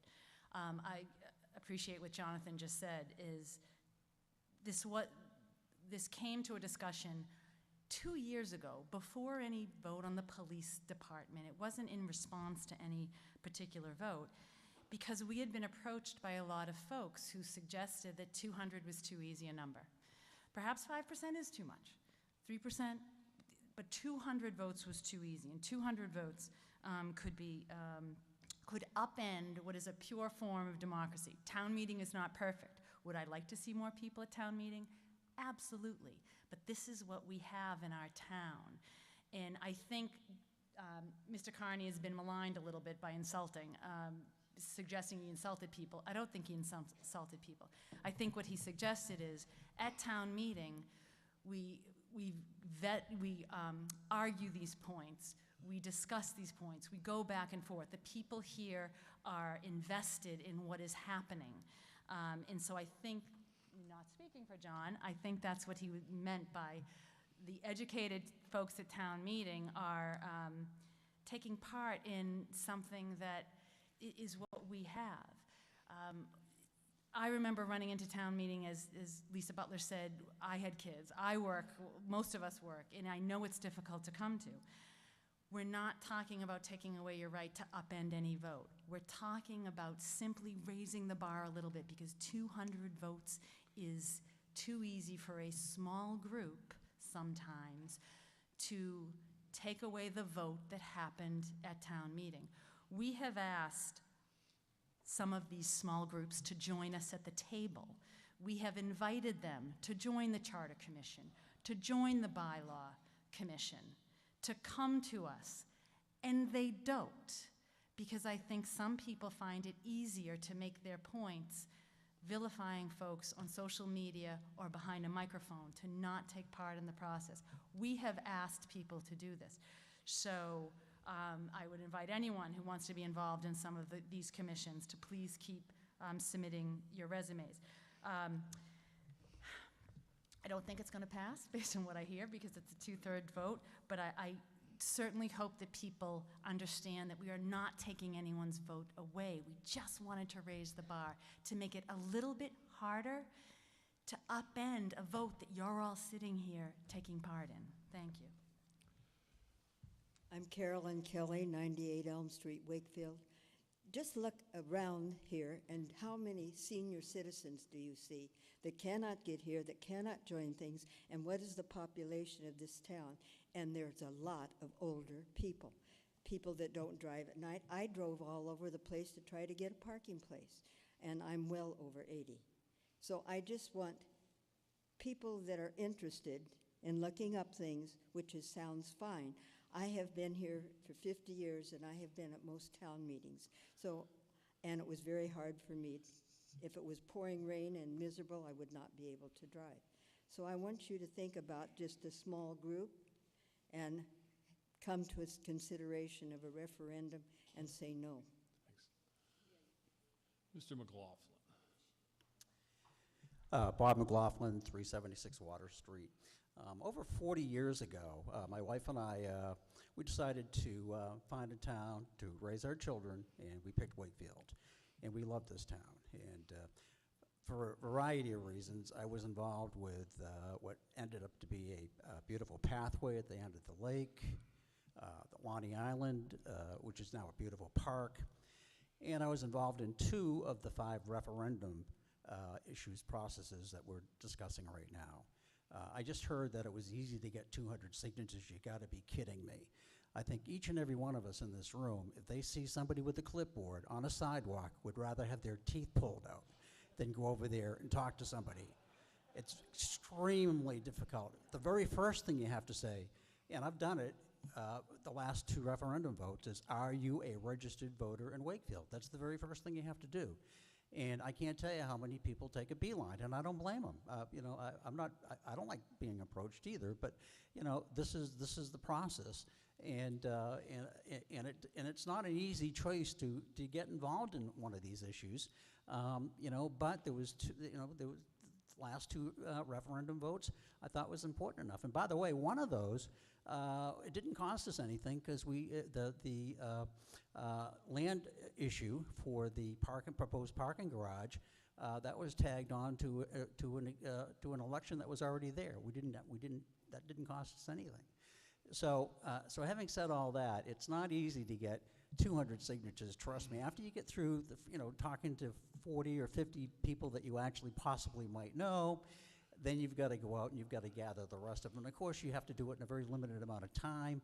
That's after you get a petition that has to be put together, and it has to be legally put together correctly, or else it's going to get tossed out, and then you have to make sure that your signatures aren't tossed out. It's a whole big giant, it's a lot of work, boys and girls, it really is.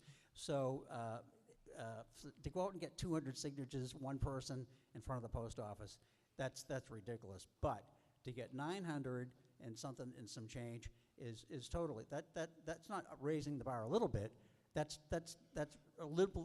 is literally raising the bar to the moon. It's never going to happen with 900 something signatures, guaranteed. I've been doing this for, like I said, I did it a couple of times. Very, very difficult, and I'm very proud to be involved with those last two referendums. Thank you. Okay. Mr. Lieber, have you been up on this? You sure? I am very sure. All right. Daniel Lieber, 1 Elm Street. I'd like to thank the town clerk for spending a considerable amount of time trying to pull all of the town records on the 5 referendums that went through. Town clerk spent a considerable amount of time trying to find the records that were available. Some details were, some details weren't. And ultimately what came through as we were going through the various records, looking at the town referendum, this is a process that's been used 5 times over 20 years, and only 5 times. Which means that there have only been 5 topics of all of the various components that this body has voted on that were deemed important enough for someone to collect signatures, submit them, and then go through the process of having a referendum, by which in every case it was at least 5, typically 10 to 15 times the number of people that either affirmed or rejected the town meeting action. In some cases, it was very, very close. The municipal buildings in 1998, which actually crossed into 1999 for the election, 193 people were at town meeting. It passed this particular body almost unanimously, 180 to 13, whereas at the ballot box, it was 785 to 772. It was affirmed. So we still have the properties. We actually bought the properties next to town hall. Personally, I think that decision was fine. I don't have a problem agreeing or disagreeing with people. But when I take a look at my daughter, who's currently 12, and is going to be voting in this town in a few years, she should have the ability to vote on any issue that she or any other voters determine is important. And what this particular proposal does, by the proponent's own statement, it raises the bar, not a little bit, significantly, from 200 to over 950. I believe there were over 19,000 voters at the election 2 days ago. It changes the amount of people significantly. We've had about an 18 to 20% increase in the number of voters in the last 10 years. So this is a significant number of people that we have to get signed in a very short amount of time. Not to mention the whole idea of confusion. The bylaw review committee had a big discussion because 12 days is actually more complex than 10 business days. In case the 12th day happens to be a holiday or a Sunday, then all of a sudden different state law gets involved. It starts to get actually really confusing. So bylaw review actually did not want to take a formal stand on the whole article, but did have concerns with that particular piece. In short, we should not try to suppress, make things more difficult for people who may be interested, whether it's one person, whether it's a group of people, whether it's a large group of people. We don't know how these things will turn out. The very first article that went to referendum was actually something that Town Hall Most of the people at Town Hall, the Board of Selectmen at the time, actually were in favor of going to referendum for, which was actually effectively the taking of Lonnie Island, which is now Colonel Connolly Park. And it passed. Town meeting was effectively stacked. That's a term that is often used. It passed town meeting. It went to a referendum. It was very close. About 4,000 people voted on that particular issue. It was affirmed by the voters. I always have respect for the voters, even when I disagree with them. We see this on local issues, state issues, and national issues. And we should never try to make things more difficult for any voters to actually be able to vote on an issue or bring something before us. Our very First Amendment is all about having the right to petition our government. This is quite literally the ability to make a petition count. 200 voters to get signature, it's not easy. 950 is significant. I recommend voting no on this article. Thank you very much. Okay. Next, then. Okay, you're next, yeah. Good evening, I'm Pina Masciarelli, 14 Fellsmere Ave. I just wanted to point out that I'm voting yes for this vote, and also that we're having an opportunity to vote multiple times. As a person with a chronic illness who has difficulty to get out to vote, that there are many opportunities. There's voting here at town meetings. There's opportunities to vote at town hall. There was opportunities to vote early. There's opportunities to vote at the Galvin Middle School, which, by the way, is accessible to all and as accessible to someone with disabilities like myself. There are opportunities to get out when there is, hopefully, there is a 5% vote to change, but there are opportunities to vote, that this is not voter suppression, that this is voter access, that we are moving our community forward, and that I hope the folks here just listen and not use the special interest groups, that it isn't a special interest groups issue. We need to just move our community forward, and thank you. Thanks. Next. Got one more after this. One more. Jeez, I forgot about what's in it. Hi, I'm Annette Leonard-Zupan at Linden Street. So I recognize that there are a lot of people that can't make it to town meeting to vote. So if you don't agree with the vote and you couldn't make it here to vote, and you want to make a referendum that you think would affect 100% of Wakefield people, then I don't think it's too much to ask that you get a mere 5% to agree to put a referendum forward. 1% is nothing, and especially in this era of social media. Get the word out, get your signatures, you can get 5%, especially if you're talking about something that will affect 100% of us. Why spend $20,000 or so for something that you can't get 5% to agree to? I don't agree with that. That's why I recommend that we vote yes for this. Okay. Thank you. Amy Wall, 23 Elm Street. I'd like to move the vote. Any discussion on moving the vote?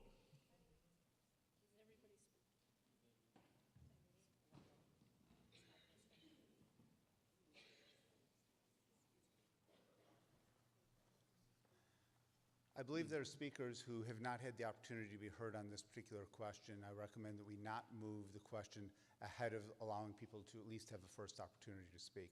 Okay. Thank you. Yeah.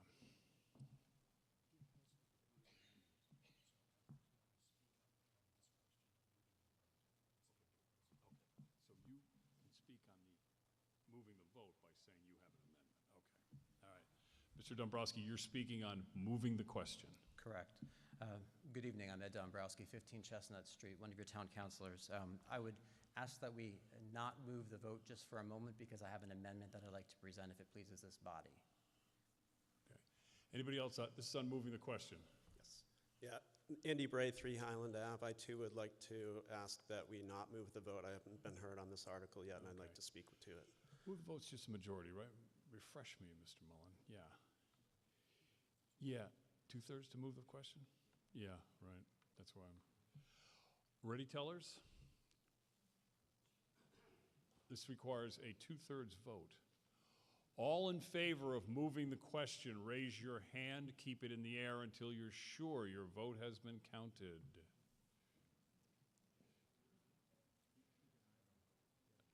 Can I eyeball this? Yeah, all right, hold on a minute, kids. This doesn't require the state to know the count. All opposed? Okay, we're going to continue. Sorry, a short jog.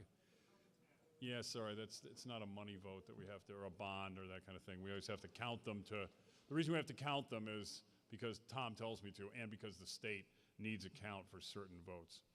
Let me see, Amy, you moved the question, you're next. Yeah, now you're up just regular. Right.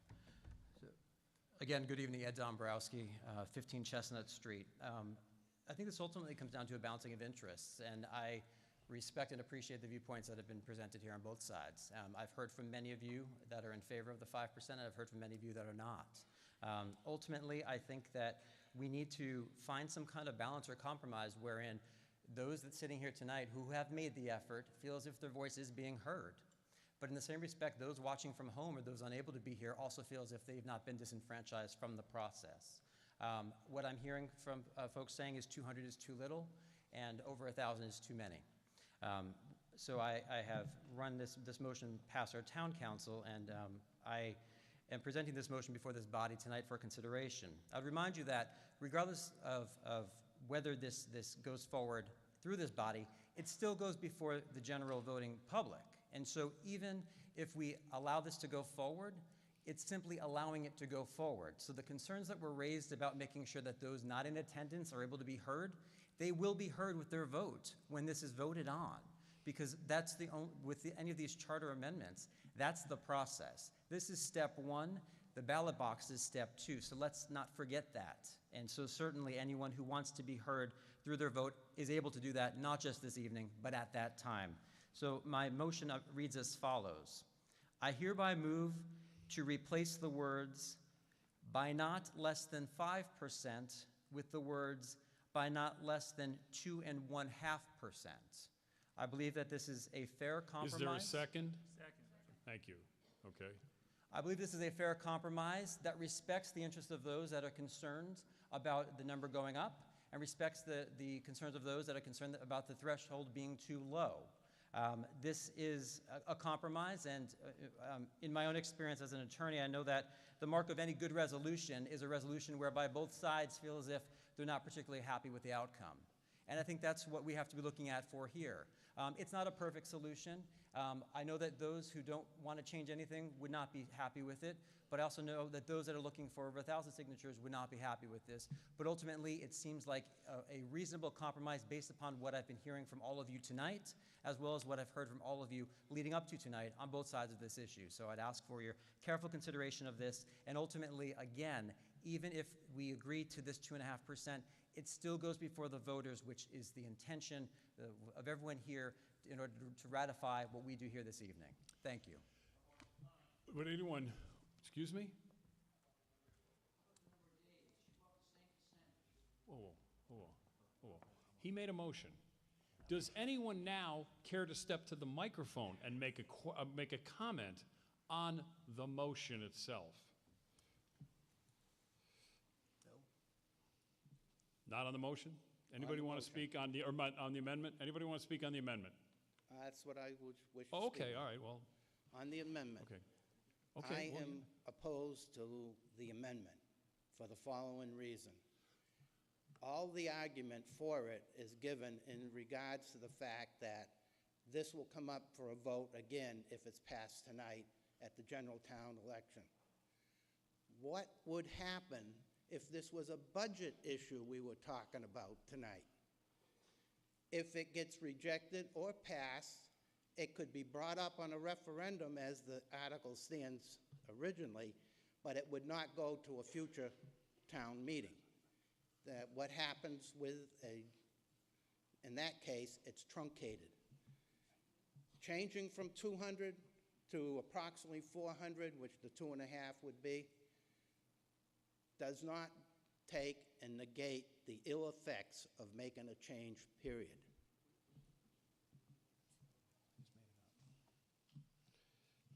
Yeah, it's called the Carroll Rule. Paul Donaco's next. He was hanging. I'm just looking for a point of order as far as what we're doing right now. If we vote affirmative, or let's just say we vote in favor of this amendment right now and it passes, once it comes to April, it's the entire charter that we're voting on, is it not? Or is it individual articles? Mr. Mullen.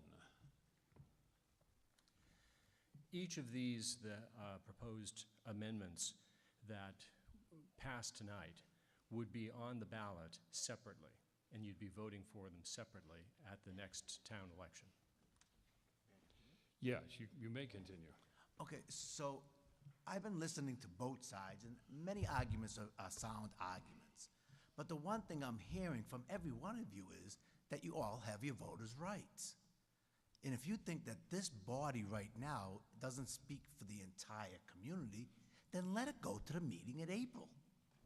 Let that decision be made, because now you're reaching the 4,000 voters that may come out and not just your... Excuse me. Yeah. Yeah, 2.5, that's what he's talking about, yeah. Thank you. I don't get to speak too often, Mr. Don't Mitchell. waste your time, keep Yes. going. So again, I'm just appealing to the logic behind all this. If everyone is in here saying that the voters should have the say, then this body shouldn't make the final decision. You're all hypocrites if you do.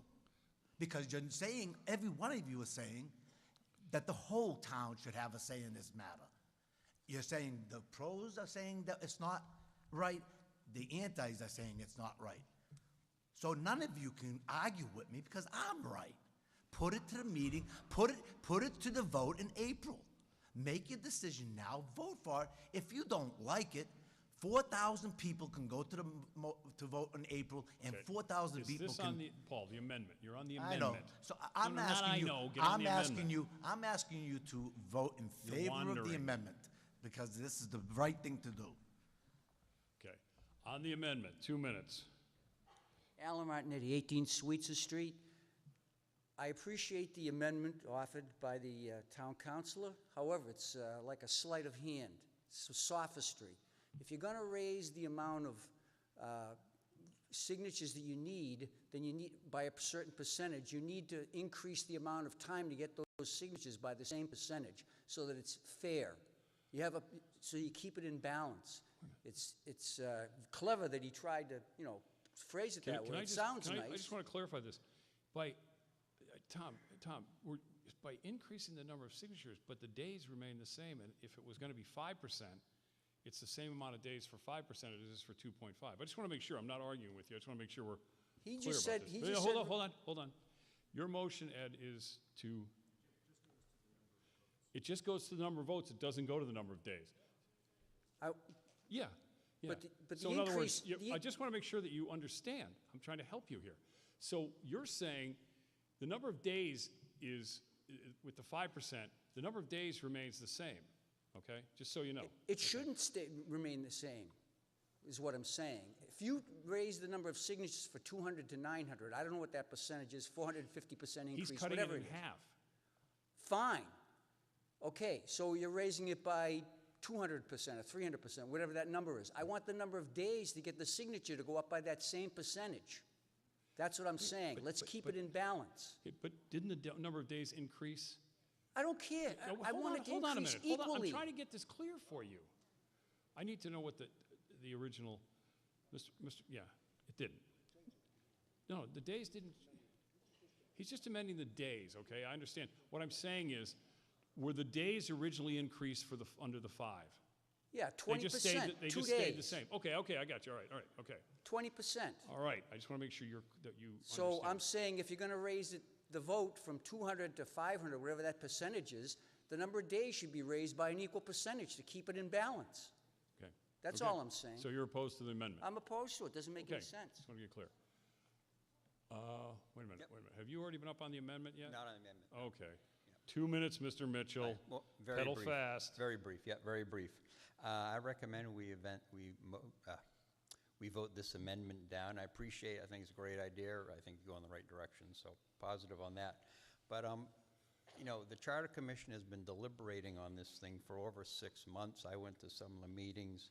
I'm obviously opposed to the whole article. But I think we should just vote on, our Charter Commission was appointed. This is what they recommend. Just let's vote on what they recommended, up or down, and move on to the other articles this evening. So I recommend you vote no on the amendment. Thank you. Anybody else on the amendment? Okay. All right, you next. Hi, Catherine Blackwell, Wakefield Ave. I'm generally in favor of compromise, and the 2.5 sounds very reasonable, but you can't distract us from the issue is, what are you trying to prevent? You increase lower the speed limit to reduce accidents. That makes sense, but this has only happened 4 times in 20 years. So what's the big deal unless you just want to hear from fewer voices? Okay. Anybody else on the amendment? Tony. Okay. Depends what you want to call me today, but 15 Fell Street, I think the amendment offered by Ed is fair and equitable and should be approved by the town meeting. As Ann has pointed out too, we have tried to reach across the aisle several times, and again, I'm seeing tonight that the same parties continue to block our effort. But again, this is not voter suppression in any way, shape, or form. We're letting the voters of Wakefield decide on this issue. We're letting the larger legislative body of our town decide. So I urge your adoption of this. Thank you. On the amendment. Thank you. Richard Greif, 25 Kingmont Street. I just want to point out on the number of days, I can show you reams of data here. Wakefield is the second most generous in terms of the number of days in the state. There's only one town of all the towns that we studied. Most have anywhere from 5 to 7 calendar days. We are offering 12 here. Only one town has more than that. Thank you. And I vote in support of this amendment. On the amendment. Thank you. My name is Leah Hancock. I'm at 11 Overlook Road. I recommend that we vote favorably on the amendment, as Mr. Dombrowski proposed.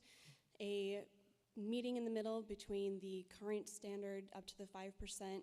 I balked at the 5%, thinking that it was a large increase, maybe too large of an increase, but to me, 2.5% meeting in the middle seems entirely reasonable. Thank you. Welcome. Just following up to understand what the... And you have to introduce yourself again. Again, Glenn Josephson, 6 Bartley Street, Unit 1. So, again, what is the problem? I understand that harassing people outside of the post office might be a bit inconvenient. We go from 200 to 900 on the table, and clearly the citizens of Wakefield are concerned. So, boom, we bring it down automatically to 450 or 2.5%. I think that's a good idea, but I still don't know if 450 solves the problem, because I don't know what the problem is. And just as a point of fact for clarification for my own education and perhaps for others, I understand the feeling that why should this body be making the decisions about what the 18,000 registered voters can choose? And so with that in mind, was I correct that you said that in the event that this does pass and it goes to the town for a townwide referendum, that it's all 39 articles here that we're asking them to vote on? No. Is that correct or No, incorrect? just the charter articles. Just number 28? No, the charter reform articles. Okay. Yeah. And about how many of those are there tonight? I'm sorry, I lost count. 12. Okay, 12. so we're going to ask the voters to go in and study 12 charter amendments and be prepared to understand what's the one they're going to pick, what they're not going to pick. And my point is simply this. You have informed, active community members who are here tonight expressing concern, and we're hearing in return, we'll let the population decide, and I'm not sure that the people who come in are going to be able to take the time to do all those. And as a minor aside, the traffic here at Galvin will be that'll be a tough day. Thank you. Okay.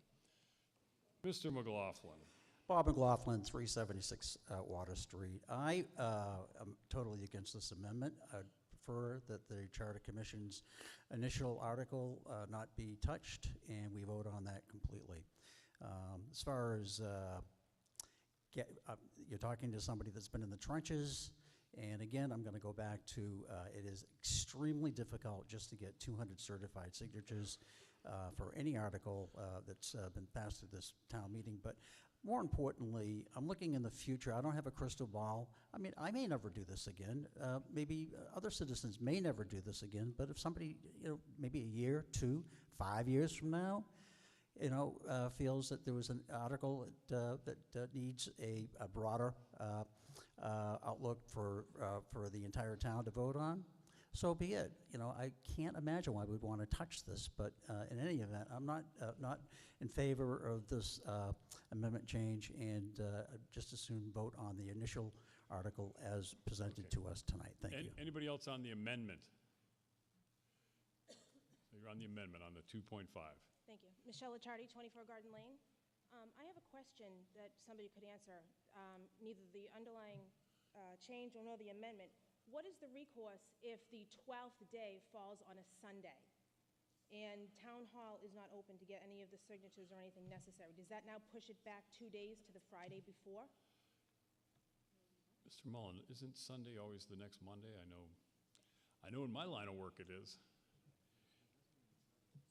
There's nothing in the charter that says, according to Mr. Mullen.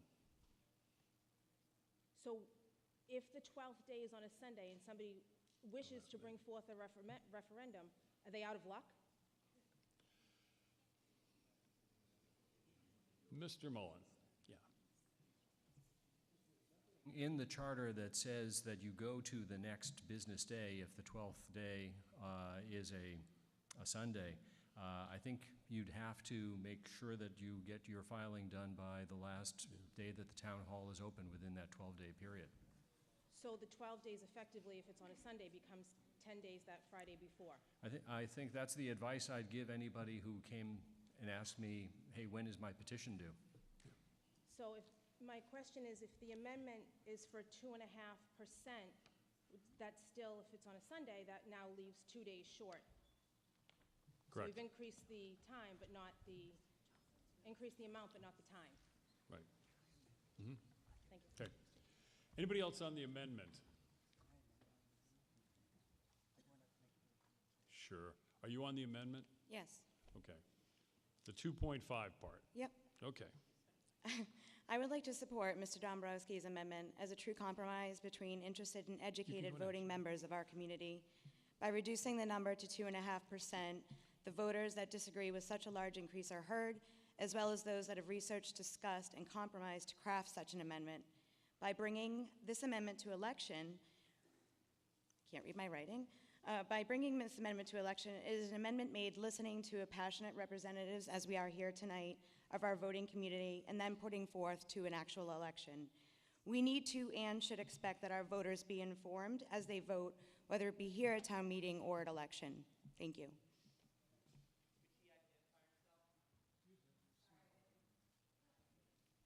Colleen Guida, 49 Renwick Road.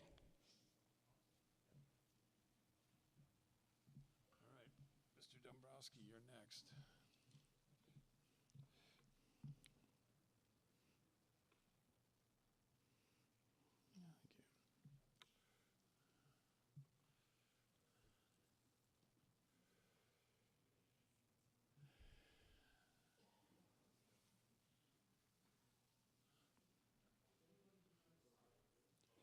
Excuse me, are you just speaking out? Hello? How long have you been here? If you want to go to the mic and make a comment, that'll be fine. There you go. Undecided on this? Can't we just vote? No. No? That's no. No, you I wait think in people line. are pretty You wait. No, one way or enough. the other way. You yeah. stop. Oh, Stop. name first? No, nothing. You're not next. Mr. Dombrowski's next. Oh, sorry. No, don't go anywhere.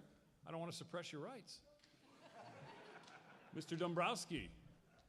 All right, I am trying my best to work with everyone here, and a lot of people at home, and a lot of people that have raised this because it's an important issue. So I'm looking to amend my motion to address the other issue that was raised relative to days. So I'm looking to amend the motion so that it would now read that I move to replace the words by not less than 5% with the words by not less than 2.5%, and to replace the days with if, or add, I should say, the language that if the 12th day falls on a holiday or weekend, the final day shall be the next business day. I think that sufficiently addresses Is there a the other second? concern. Any discussion on the amendment to Mr. Dombrowski's amendment? No, wait, do you want to talk about the new amendment to the amendment? Yes. You got to talk about the amendment, not general, what are we doing? I agree, great, let's Okay. do that. You are who? Greg Moon, 12 Grandview Ave, just want to move this along. Okay, that's it. Okay, Mr. Kenny, are you on the amendment to the amendment? Just the days, just Yes, the days. yes, Mr. Moderator. I rise to a parliamentary inquiry. The question before town meeting, is it on the motion to amend? It's now we have an amendment to the amendment. Okay, I move the previous question. Whoa, whoa, whoa, whoa. You moved the amendment question? I do. Okay, so you're moving the amendment to the amendment. Can we do that, Mr. Mullen? Yeah, of course we can, right? It's going to take a 2/3 vote. So here's what we have now. Throwing one more fly in the ointment. You are now voting, or is there any discussion, excuse just a minute, is there any discussion on moving the question on the second amendment? Mr. Lieber. Point of order. Yeah. The amendments can and certainly have been made. They need to be made in a serial basis. You cannot amend an existing amendment. It can be withdrawn and replaced, but only with the consent of the body. And I think that may be what is ultimately being proposed here, but that has not actually been what the discussion has been. Mr. So Mullen. just from a parliamentary perspective to make it clear to the body itself. Thank you. We're going to hear from the Oracle. Well, hardly an oracle, but my understanding is that you can make an amendment to the main motion, and then there can be an amendment to the amendment. Right. And the order of voting would be first on the last made amendment, and whether that passes or fails, then on the amendment to the main motion, Yeah. and finally, on the main motion as so amended. So we're 3 down the road. Now, Mr. Kenny moved the question. Okay, we got 3. We got a main motion, we got an amendment, and an amendment to the amendment. So the question now before you, which is going to require a 2/3 vote, is should we move the question and vote on the third amendment, which involves the increase in days by Mr. Dombrowski? Any questions on that? Everybody clear on that? Main motion, First Amendment, 2.5, more days. We're moving the question on more days. So does anyone have any discussion on moving the question for the more days? You don't think I should listen to anybody, Walter? Is that what you're saying? Okay. All right. Do you want to be heard on moving the question on the days? I recommend we just go through this process. The final vote is the one that's going to count. So let's move the process. I agree with the gentleman. Let's vote, get it through the First Amendment, go through Second Amendment. The final one, you can vote it down. This So is just on this we'll know amendment, what you Mr. want Carney, at that just on point. this amendment. All in favor of moving the question on the third issue before you, raise your hand. All opposed? Okay, we're moving the question. All in favor of, we're moving the question. All in favor of Mr. Dombrowski's amendment to his amendment, which increases the number of days to the language that he gave, raise your hand. All opposed? That motion carries. So we now have one amendment, which includes 2.5 and however many days he added. Okay? So we are back to discussion on the motion before you. The main motion has been amended. Keep an eye on me, Tom. We now have a motion that includes an increase in the number of or a compromise, 2.5 on the number of signatures, and an increased language to take care of if it's closed on Sundays. Okay, now, so that's what's on, and has anybody not spoken on the main motion? You're up. Yeah, gotcha, you're up. Yeah, the Second Amendment to 2.5, that's what we're on. You haven't been up yet. You don't want to do the 2.5. Anybody want to do the 2.5? Do I hear 1? Do I hear 2.3? All right, so there being no further discussion, we'll now vote on the 2.5 amendment, okay? Everybody clear? Excellent. All in favor of amending the main motion to have it 2.5%, raise your hand.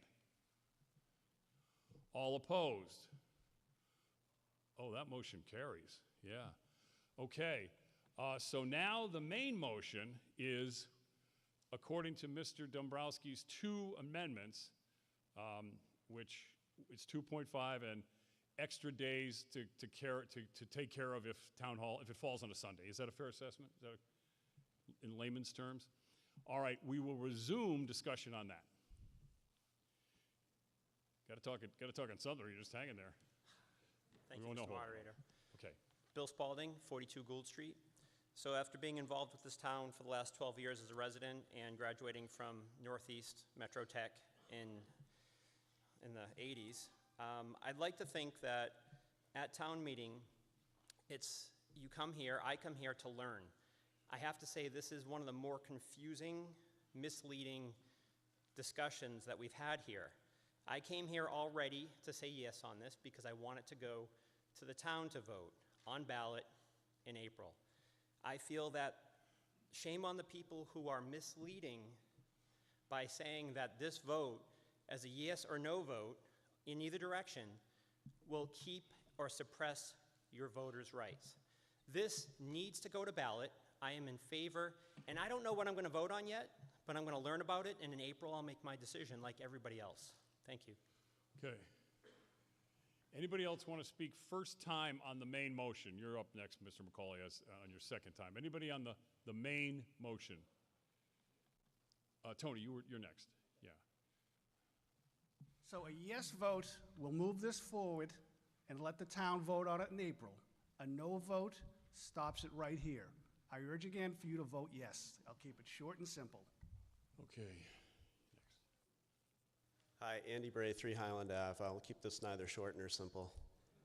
I'm on the Charter Review Committee, and we've spent a lot of time thinking about this and doing some research. And I've heard a lot of discussion tonight about the article, and in my mind, and thinking about this, I feel like we're really talking about defending the integrity of Wakefield's democratic process, which is founded in town meeting. Town meeting is really the purest form of democracy that we have. And I think that there's really a flaw in the way in which we're not honoring that process by what we allow with our current referendum rules. Currently, as we know, a small group of folks can go out and get 200 signatures and undo the will and the vote of this body. And I just think that's wrong. I think there's been plenty of instances when there's a lot more than 200 people in this room making a lot of decisions, and the notion that some 200 signatures can undo that decision, the decision of this legislative body that has gone back and forth and debated and learned and listened and heard all perspectives on something. It just blows my mind. I think it's very wrong-headed. Because I think we do have a great process here. We come together and we hear all sides of every argument and debate and consider and then make an informed decision. And I think that to undo that, the bar should just be higher. The bar really should be higher.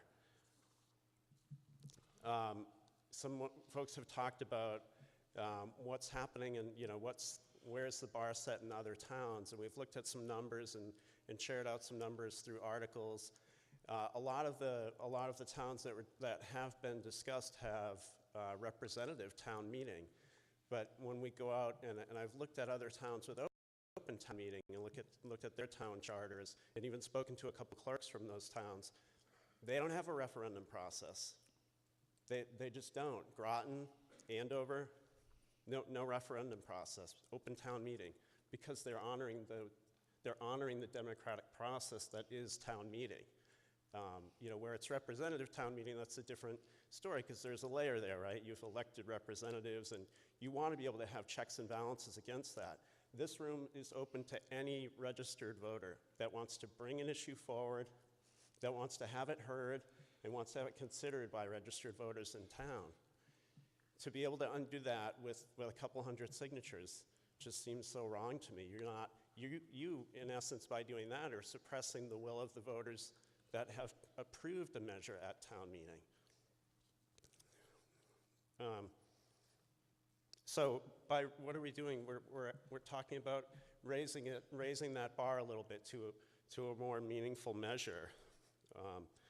You know, there's been discussion about past referendum initiatives, the merits of which, you know, people that are for and against it. I don't think we're really talking about that right now. What we're really talking about tonight is whether the process is fair and whether it honors our democratic principles and processes of town meeting and how we choose to govern ourselves.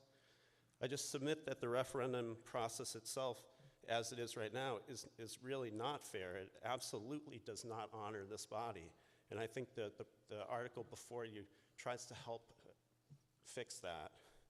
A friend of mine recently said that our democracy is only as good as the process that we use to enact it. And I think that our current process is inherently flawed. 30 seconds. So please join me in voting yes on this article. Mr. Reed is next, Mr. McCauley. Yes, you haven't been up on this, have you? Okay, tell the truth. Eric Reed, 26 Crescent Street. Last meeting, we talked about business days, and we delayed a consideration of a bylaw to see what would happen with the business days, which are described here in Part 3 of this article. It is my suggestion that we delete this whole Section 3, wait to see if this article passes the town election, and then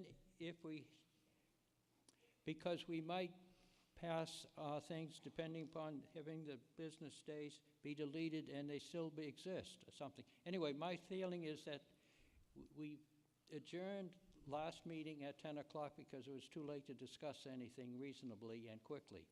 So I would suggest that Part 3 be deleted if it's approved by the people at the tables down front. And then in a year or so, we can delete this part if indeed it is unnecessary. So you're making a motion to delete it? I'm suggesting that I would second such a motion. Okay, so, well, thanks. There's no motion then. There you go. All right, thank you for that. Anybody else want to speak for the first time on the main motion? First time. Thank you, Mr. Moderator. My name is Bob Vincent, 22 Flanders Lane. I've lived in Wakefield 4 years. This is a new process still to me, so it's a little daunting to get up here at the microphone, so bear with me for a minute. I spent 26 years on active duty. I lived in different countries. I lived in different states, counties, towns, cities. I've never seen a more democratic process than the one that we enjoy here in Wakefield. The open town meeting, the fact that every citizen gets an opportunity to come here and participate in the democratic process, coupled with the fact that there's a referendum process for those that that are dissatisfied with decisions made here and want to take it to ballot. What I find in this particular situation is I agree with the amendment made by Mr. Dombrowski and the current article as amended. And the reason I look at that is from a process standpoint.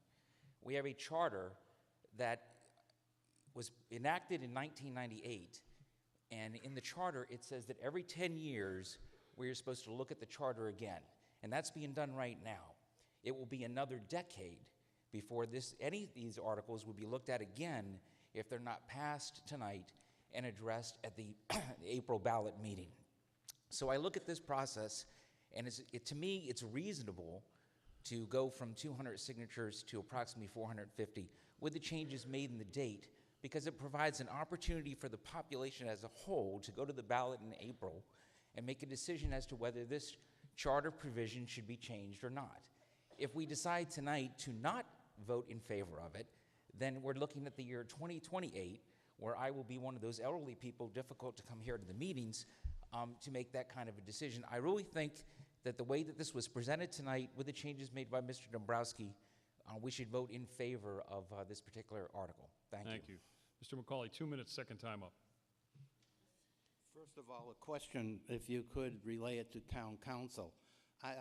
Can a charter change be made at any time within that 10-year period of time? Mr. Mullen. Yes, using this process, right? That's what I thought. So we don't have to wait another decade to invoke a change if we don't pass it tonight.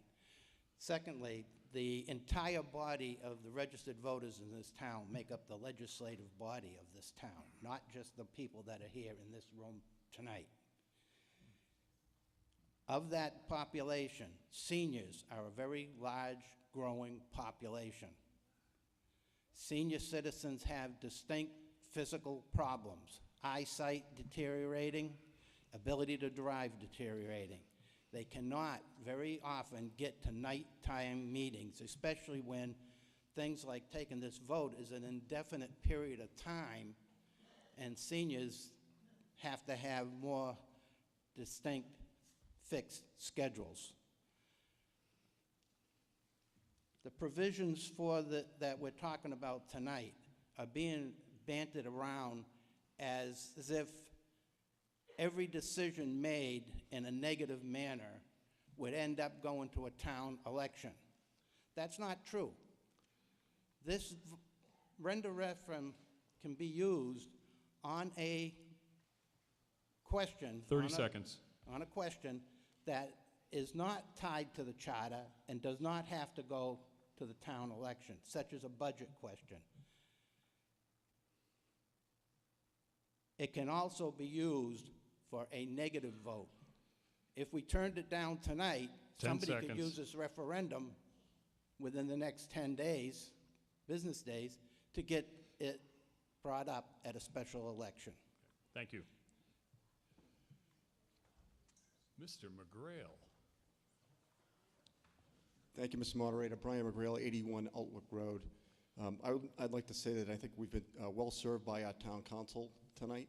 I think we should listen to their recommendations. This should definitely go to a full vote of the town at an election, which is interestingly being advocated by, I think, some of the folks that oppose this tonight for some reason, and I don't know why. But it should go to an open ballot. It's also interesting to me that earlier one of the speakers who was against this, who has stated that he was active in some of the prior referendums that took place, when referencing them, referenced individuals, me, Mike, Phyllis, and that just to me shows that it's individuals. If one individual can do something like that, it is too easy, and I think the bar should be raised. And finally, we're talking about an open democratic process.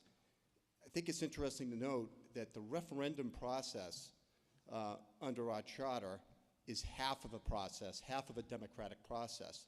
I don't know if a lot of people realize that only affirmative votes by our town meeting body can be challenged by a referendum. Yeah, okay. No votes by this body, a vote by the town meeting body, cannot be challenged by a referendum vote. Yeah, okay. And I don't know if a lot of people know that, but so you talk about open democratic process. So if people come here and vote yes, and they care enough to vote yes, but they can be challenged at the ballot, but folks that are opposed to something can bring all the people they want, and there's a no vote, but that can't be challenged at the election process, that to me is not right, not equitable, and not fair, and something to maybe to consider at a future date. Thank you. Mr. Mullen was just going to point that out. You can't bring a no vote to a referendum, just so we're clear. There was some misinformation there. Yeah.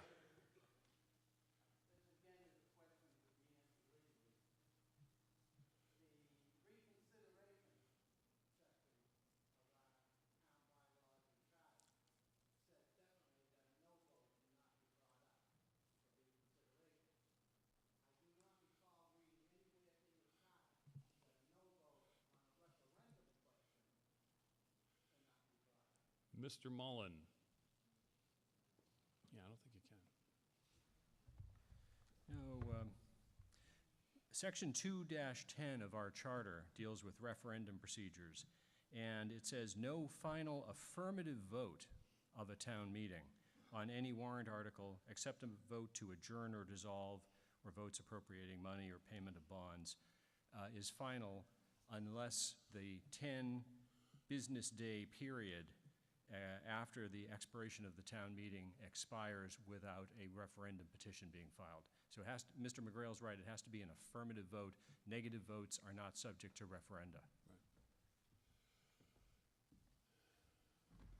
Like 12 Fairmount Ave. The gentleman who just raised the point of order spoke 2 people ago. The last speaker addressed one of the things that he said. Could we please have the town council speak to one of the other things, which is he made it sound like we could just go and use this process, the citizens petition, to undo what we're doing tonight, and I don't believe that's true. Could the town council please speak to that? Thank you. Okay, well, at any time, anybody can bring before town meeting a proposal to change our charter with certain exceptions that were discussed earlier. We can't, for example, change how we elect the Board of Selectmen without going through a whole new charter commission procedure. But if we're talking about the kind of relatively minor changes that we are dealing with tonight, those can always be brought to a town meeting, and if town meeting votes to recommend that they go on the ballot, then they go on the next ballot. And if passed, then they become part of our charter. So if this fails tonight, Article 28, we don't have to wait another, Mr. McCauley was right, we don't have to wait another 10 years to revisit it. At any time within that period, anybody could bring an article substantially like this back to town meeting. Tomorrow, and then use this process we're discussing tonight to overturn what we're doing tonight, correct? Let's say there's an affirmative vote on Article 28 tonight. We may not, no one can use our charter referendum process to challenge or reverse that vote. Right. Why? Because Chapter 43B, Section 10 says so. It expressly says that if you go through this process of having town meeting propose a charter amendment, that vote, no matter what your charter says, cannot be subject to the referendum procedure. If it were, then you'd conceivably have two bites at the apple before the voters at the polls. First a referendum and then at the election. That would be a big waste. Thank you. Mr. Luca. Mark Luca, 359 Water Street. When the charter was first formed, I attended all of the meetings, and I made the suggestion that there be a referendum because at the time there was stacking at town meeting on budgetary items, and we wanted it to be that there is a referendum process so that if a town meeting was stacked and spending was approved, that there was an alternative to that. And it was put in, and it has been used so that there wouldn't be abuse at town meeting. Now it seems like there's abuse on the referendum where people are using that as a way of getting around what town meeting was approving in the first place. So I would suggest that the people approve this article, and even if those that are against it have a problem with the 2.5%, which I think is logical, or they're against the number of days, they have a chance again to bring it up and bring their point of view to the public at a regular election. So I would vote in favor of this. Thank you.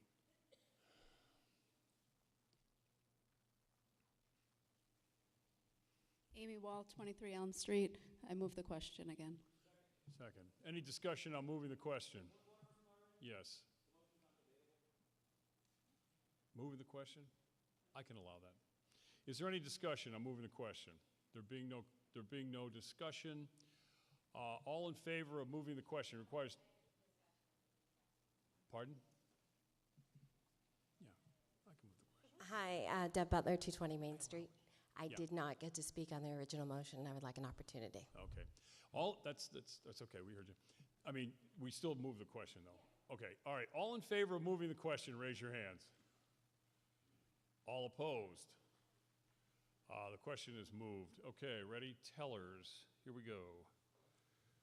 Ready? Motion before you, just to be clear, is Mr. Dombrowski's two amendments, 2.5 and extra days, so you can get there after Sunday. Ready? All in favor, raise your hand. Keep your hand in the air until you're sure it has been counted.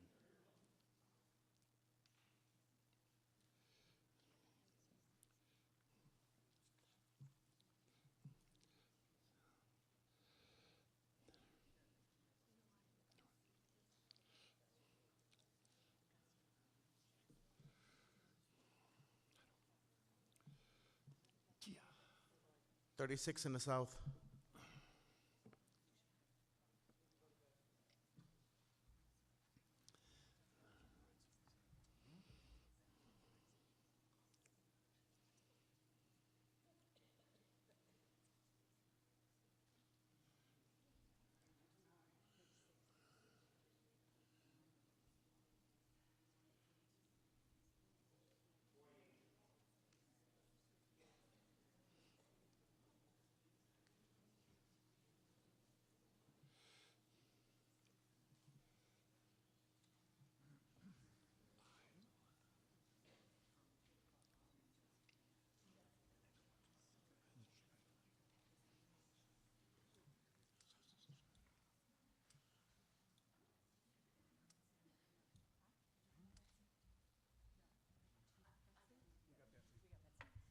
$64 in the center.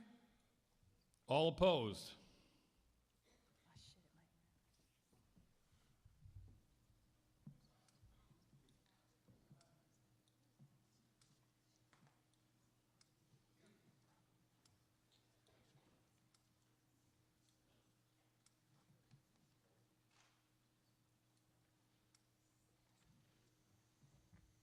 $14 in the south.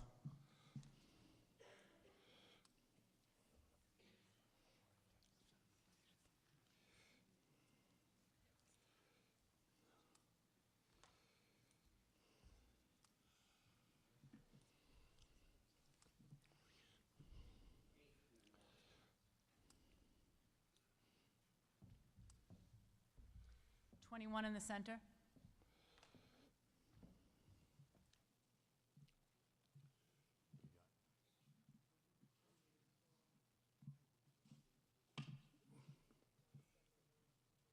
$128, 4. How many against? 43 total. 171, what was required? What was required? What's the number? Okay. 128 in favor, 43 opposed. Total votes 171. Oh, 148, sorry. Catholic school writing. Okay, yeah, 128 needed. Motion carries. All right.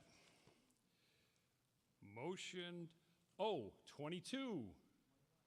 No, 22, tabled until after 28, just in case it wasn't confusing enough. Uh-oh, look, democracy in action. Hey, you people that said it was packed, bar the doors. Wow. By the way, Mr. Kenny, it's my discretion. Yeah, thank you. Right up. Oh, wow. All right, Article 29. As you respect the crowd and go quietly. Article 22. Oh, 22, I'm sorry. Geez, I am in an amendment haze. All right, 22, after I just said it. Mr. Lieber. Thank you. Have the town amend Chapter 128 of the general bylaws entitled News Racks as follows. And this is slightly different than the program. A, in section 148-4.b4, by deleting the term day-gb from and replacing it with the word day glow. B, in 148.5a1, by replacing both references to section 148b6 with references to 148-4.b6. C, in 148-5, by replacing 3 days with 3 business days. And D, in section 148.5c1, by replacing 5 days with 5 business days. Is there a second? Second. Hey, Mr. Lieber, will you do me a favor? Will you explain to everybody in terms that everyone will understand why we move this to 28 and why? Refresh our memories. Certainly. Thank you. Thank you, Mr. Moderator. So this article was moved as it did reference sections of the charter that should the charter, the prior article get approved at the election that will happen next April. The language has actually been updated. The Bylaw Review Committee actually held a meeting this evening before this body to make changes in case this happened. So we actually tried to be proactive, and so the language changes that are made is we actually are no longer referencing language in the charter itself. We are making changes so that it references business days instead of calendar days. The reason for this is with news racks, there are times that there is notice that has to be given to people who might have a news rack and potential filings. So this gives them business days so that they don't have to try to visit the DPW on a weekend when they may or may not actually be in the office. There are a total, last time we asked the DPW, a total of 2 news racks in the town, and the purpose of this article is to clean up the language. I hope that was sufficient to explain why we moved it. Yeah, well, okay. Any discussion on the motion under Article 22? There being no discussion, the motion before you is to amend Chapter 148 of the general bylaws entitled News Racks by deleting the term "dagob" and everything else that follows, as Mr. Lieber just explained. All in favor? All opposed? Motion carries. The Bylaw Review Committee thanks you for all of your time and effort in this particular meeting. Thank you. All right, I got one bit of homework. Mr. Dombrowski, can I have your motions? Get both of them? Oh, okay.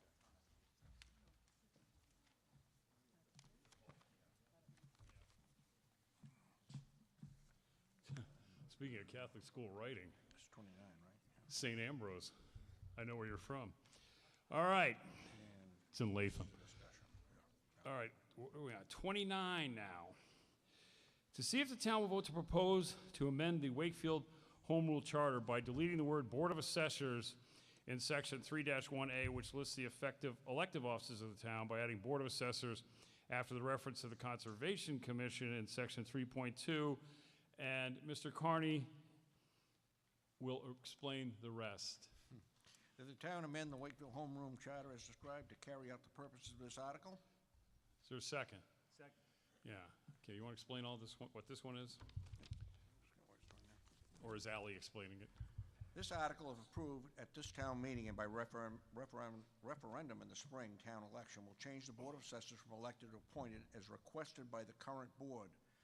One of the current assessors avoided a vacancy by conducting a write-in campaign in 2016 when no other candidate showed an interest. This is not the most beneficial course in deciding who should serve on such an important board that requires some training and a good understanding of the fiscal matters.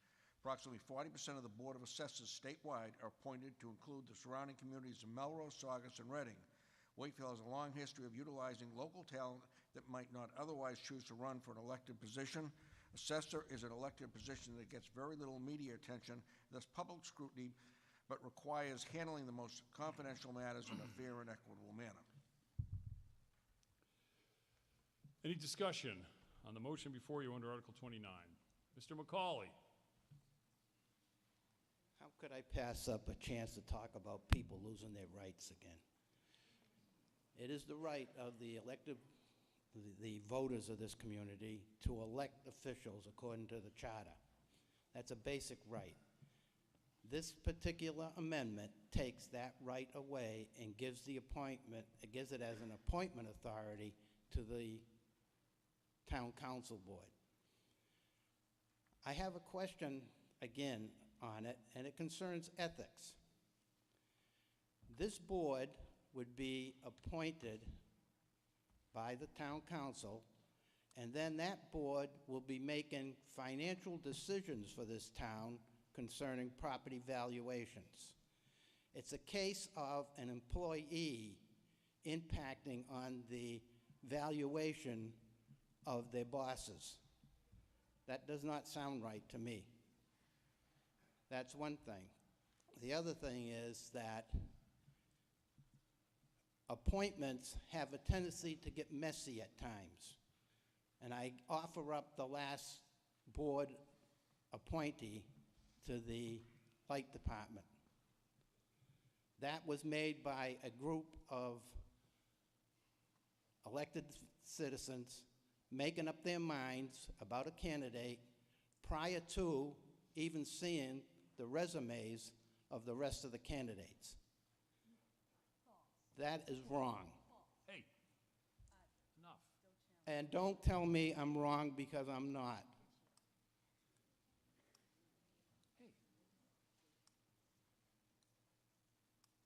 You yourself admitted it. You said you made up your mind early and you weren't going to change it. So, and that's quoted in the paper, I believe. Okay, address the question. Keep The moving. question was, there's two questions, basically. The one was the potential ethics, which is a minor type of thing, I agree, but it's still there. And I asked if there is an legal opinion concerning that. And the other one is just asking the citizens to give up their rights again. Do you understand the question, Tom? The legal opinion? So as I understand the legal question, it is whether the town councilors would be put in a conflict of interest situation, appointing the assessors who would then assess the value of their property. That's correct. The answer, I think, would be no, for a couple of reasons. First, it's clear under Chapter 41, Section 1, which says what positions have to be elected and what not in a town. We have the right by charter to make this position either elected or appointed. It's something the town meeting and the voters at the polls have discretion to do.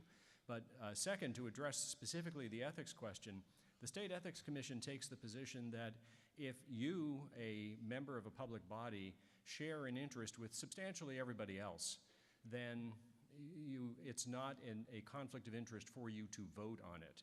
That's why the selectmen, for example, can vote on setting a tax rate. It applies to them, sure, so it's a bit of a conflict, but they share that conflict with, they share that interest, that financial interest with the rest of the town. Thank you. I only brought the question up because it was brought up to me, and the individual that asked it couldn't be here to ask the question. Thank you. Okay. Ms. McGonigal, would you like to be heard rather than crying out inappropriately? I apologize, Ann Santos, 39 Converse Street, but when my character is attacked, it's hard not to call out. Did I make a decision before all the candidates had announced for a certain position on a board? I made a decision to support somebody. When other candidates put their resumes in, I reviewed all those resumes, which I stated during the town council meeting. After reviewing those resumes and after stating that I found many qualified people that put their resumes in, I still voted for the original person Okay, that I was supporting. Back to assessor. Well, number 29. I'm just Okay, straightening all right. up the character Thank you. issue. On the question of assessor. Okay, there we go. I appreciate how people might be connecting the accusations of us taking away voter rights on this, but this is something that the Board of Assessors approached us several months ago because they routinely were not getting people to run for the position. The Board of Assessors has a specialized skill that they do in our town. It's different than what we do. We should be elected. We don't have, specialized skills. But Board of Assessors is very different. We have general skills, I would argue. So I think we just thought it a better way to have qualified people assess our properties in the best way they can. That is the agenda behind this article. Okay. On the assessor's issue. Wayne Todd, 27 Jackson Lane. I'm a little surprised at Mr. McCauley's All right, comments. I trust. On the assessors. Well, you let him veer off of it, Mr. Moderator. Pardon? You let him veer off of the assessors thing. brought him I'd like back the in. same opportunity. Brought him back in. Okay. There you go. Well, you can bring me back in as soon as I make my comment. Okay. I find number one, Mr. McCauley is an elected official, should You're using understand up a lot this. of time here, Wayne. I ran for the office. I came in third. Anybody that didn't know what my experience and my qualifications were before I sent in had to be under a rock, number one. Okay. Number two, I assure you, and if they were here, there were other calls made from other candidates, just to make it clear. Okay. To end it, I'm in favor of this motion, Okay, Mr. thank Moderator. you. Thank you. All right, Mr. Mitchell. Sorry, Bob Mitchell, 6 Spalding Street. First, I want to say the assessors we have here, I think, they do a great job for the community. I have no issue with this. Is not a personality issue with me at all. It's a process issue. So it doesn't matter to me who the personalities are. To me, it's just the voting process issue. so I'll try to keep this relatively brief. Why does Town Hall want us to reduce the number of town officials we may vote for? Why is Town Hall increasingly becoming a place that folks just don't want to seek election for? Many agree that when one is elected by the voters, there are times the candidate will reflect on what's best for those who selected him or her. The same goes for if you were appointed. There are times you will want to do what's best for who appointed you. To quote from Mark Seidella's article in the item, Remembering Paul Failer, who's now deceased. Just briefly, these are Mark's words. As a member of the Board of Assessors for many of the last 27 years, Paul advocated for what he believed was the best for the town, and especially its small property owners. He often ran into resistance from those who were interested in preserving the established way of doing things. Paul was instrumental in instituting a tax classification in Wakefield which shifts some of the property tax burden from the residential taxpayers to commercial. He also successfully pushed for the local hotel tax, which brought hundreds of thousands of dollars into the town coffers. I'll miss Paul as a friend and a teacher. The residential taxpayers of Wakefield will miss him as an advocate on their behalf. That's the end of the quote.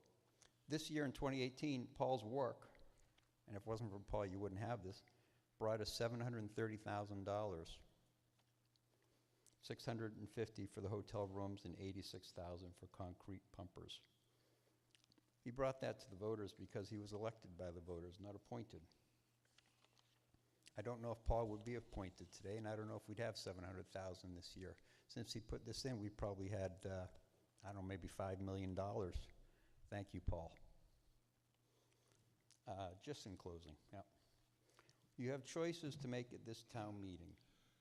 So if the Board of Assessors become appointed by Town Hall rather than elected by a majority of voters, maybe soon Town Hall will be asking you to give up something less abstract and much more tangible than your voting rights, like your money. Maybe insiders or business folks, which is fine, I work in business, but maybe these types of folks will get appointed. They may not serve the interests of the voters, they may serve the interests of those who appoint them, or their own interests. I'm certainly capable of that. You know, we all are. Articles 28 and 29, this article, weaken our community. I do hope you vote no on this and preserve your voting rights and send the message to our current leadership and future leadership, really, that we want to keep our voting rights for ourselves and for our children as things change over the years, as they will. I think it's important to preserve voting rights in a democracy. Thank you. Mr. Schofield. Walter Schofield, 175 North Ave, number 408. I'm the person identified on the Board of Assessors who came forth when nobody else did. You know, I did it as a duty to the town of Wakefield and for a friend in the assessor's office. And I'll tell you what, there are some positions, in my opinion, that require salaried and or appointed individuals. While I was taught well during my past couple of years and learned a lot about it, and by the way, everything was above board and everybody got a fair shake, and people who had hardships in this town were addressed with sympathy. I have a huge respect for the assessor's office in Wakefield. I was taught well, but there are people that could have hit the ground running much faster than I could have. You know, it really takes a special person to understand everything. As a person who travels 3 weeks out of the month, you know, the research necessary for this job is not what it seems. It's quite a lot. It's quite a bit. So I am in complete support, even being on the Board of Assessors, of seeing this pass. I think it's very important. It's like a salaried position, right? We have a town manager. We just hired a social media person. It's an area of expertise that requires an area of expertise. Thank you. Who? Okay.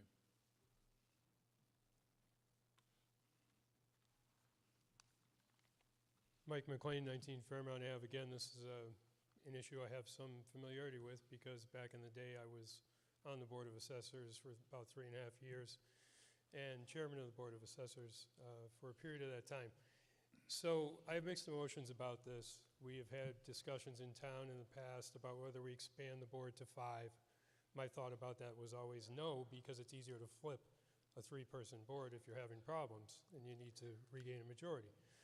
We also have talked about what's here before you tonight. And I have mixed emotions, unlike the last gentleman who strongly supports this, because when I was on the board, a grandmother got interested and ran for that board and won. And she was every bit, I'm an attorney, I'm a CPA, but she was every bit as good as I was at the job. And we do have a paid individual, and I would suggest to you that the work we did to straighten out that board many, many years ago is the reason we have had this gentleman for an awful long time. And he will guide the board. So to me, again, it's a difficult question. If you feel that the appointments will be made better than going through the elections, I understand the difficulty. Having come home and had my wife hand me the newspaper and the item, asking me what's this, and on the cover of the item, I found out that I was going to be sued by a board member because I didn't want to support him as chairman. I don't know how many of you have experienced that lovely thing, or 600 residential abatement applications in the middle of the summer at night, 2 days a week. It can be a difficult position. It's not sexy or not quarterback.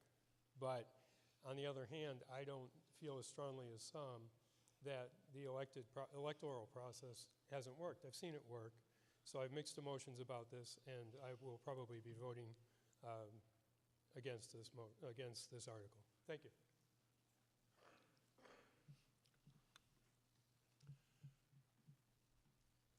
Hi, I'm Victor Santinello, the Director of Assessments for the town of Wakefield, and I live at 1 Highland Ave. I'm here simply to dispel the notions that were raised earlier of nefarious specters by voting on this to have appointed people. All the work that's conducted in the office is closely reviewed and monitored by the State Department of Revenue, whose stamp of approval the town needs to take care of abatements that people seek for evaluation. And more importantly, to set a tax rate, which is what we'll be doing at the end of town meeting. If we don't follow guidelines towards setting proper values in the town and administering the proper financial controls as set forth by the Department of Revenue, we can't set a tax rate. So I just want to tell you, there is more oversight to the office from the state beyond what some people have suggested earlier, that people may do nefarious things while there. It simply can't happen. Stacy Constas, 25 Wave Ave. I just want to point out that there are appointed town officials, there are elected town officials. It's not all one or the other. Our own Steve Mayo is an appointed town official. Our moderator is an elected town official. We have both. So it's not that one is necessarily you get a different result or a better result. We have both methods. The assessors was presented to the committee as being a very particular expertise, and that people may not have the time or the expense of running for office. So again, this came not so much from the committee, but from the outside as a request. And in terms of people thinking that we're doing away or suppressing their vote, that's really just outrageous to me. And it circles back to something that's been said many times tonight, which is if you think that this is important to vote on, then put it on the ballot in April and let the whole town vote on it. Thank you. Brian Delavope, 8 Cyrus Street. Could someone please tell me who the town council appoints? You mean every position? Every position. Really? Who can answer that? Section 4 of the charter? Section 4 of the charter. I know it's in the charter. I can look What's your it up. point of order? Well, it's the appointment versus elected, I would assume. So, Yes. there you go. Right. It's Section 4 of the charter. Do you want him to read the whole thing? Well, I would like a little bit of a rundown as to who the town council appoints right now. If you can do it, Mr. Carney. Don't have to read them all, just the basic ones. Just a smattering? Well, a good smattering. All right. Steve, do you know this? Where? Yeah. No, it's town administrator. Right, Steve knows this. Okay, thank you. I'm sure he does. This is for the basis of appointment versus electing.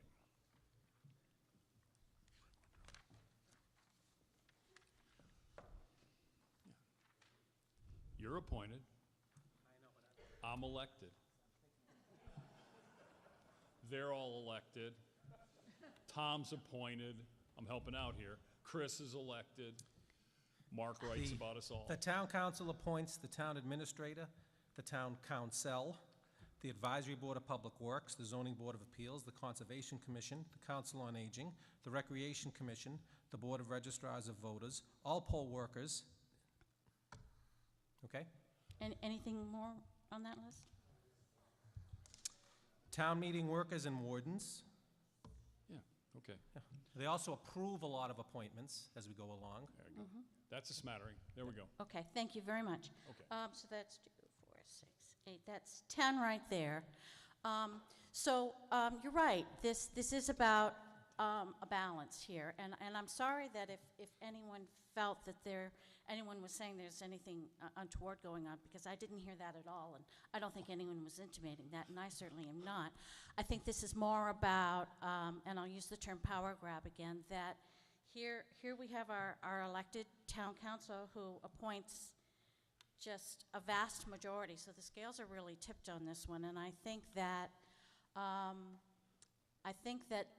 we are the legislative body of the town, and we're not seeming to be able to vote on too many positions anymore, and that's very, very troubling to me, and I think that the town needs to think about it. And the former speaker was absolutely right that there was some consternation about one of the last appointments that we had, so that I think that this body really needs to think about whether they want to relinquish their right to vote for one of the very few positions left in town to vote for. Thank you. You already gone. Yeah. Well, yeah, that's speaking. You'll get a chance. Mr. McLaughlin. Bob McLaughlin, 376 Water Street. I'm not in favor of this article. I think this town needs to keep the checks and balances just the way it is. And I would not, I definitely prefer not losing any of our rights and the ability to, we would like to keep the ability to vote for our assessors. I was on the planning board. I got elected. I'm not a professional planner, but I think a lot of the people that come to the various boards in town that are elected, they bring a fair amount of knowledge, just common sense to the boards, and of course the boards are all professionally operated. Planning board, we have a town planner, we have an excellent town council, and then the board's made up with a lot of people with a lot of common sense. I think what this article I think is going at is that there may be a problem time to time with somebody trying not running for a certain post or position, should I say, in the Board of Assessors, but that happens in other boards also. And if there's, for some reason, or if there's an emergency, somebody has to leave before their term is up, or for some reason, at a certain election, somebody's not interested in performing or actually fulfilling that position, then the town can, and they do, appoint a temporary position or person to fill that position until the next following town election. And that's the way it should be. And I'd vote this article down. Thank you. Okay. I think you're next. This is your first time, right? On the assessor article, thank you.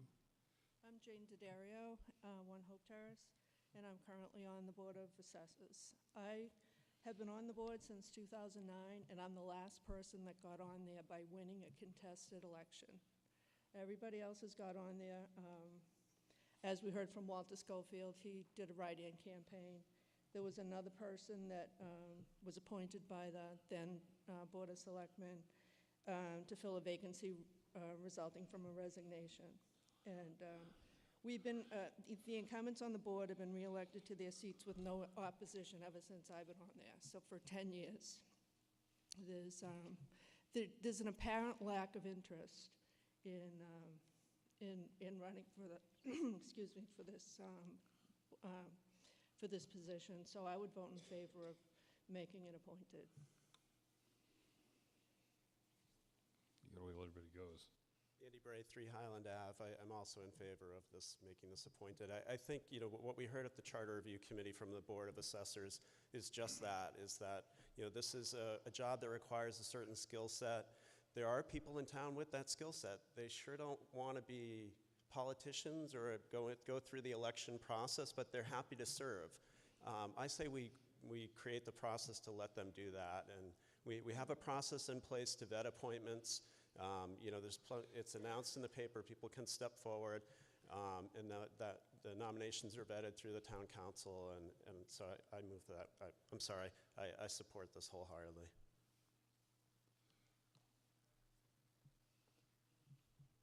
Good evening, Mr. Moderator. Fred Rich Lurich here, 1 Franklin Street. I'm beginning to feel like Yogi Berra. This is deja vu all over again.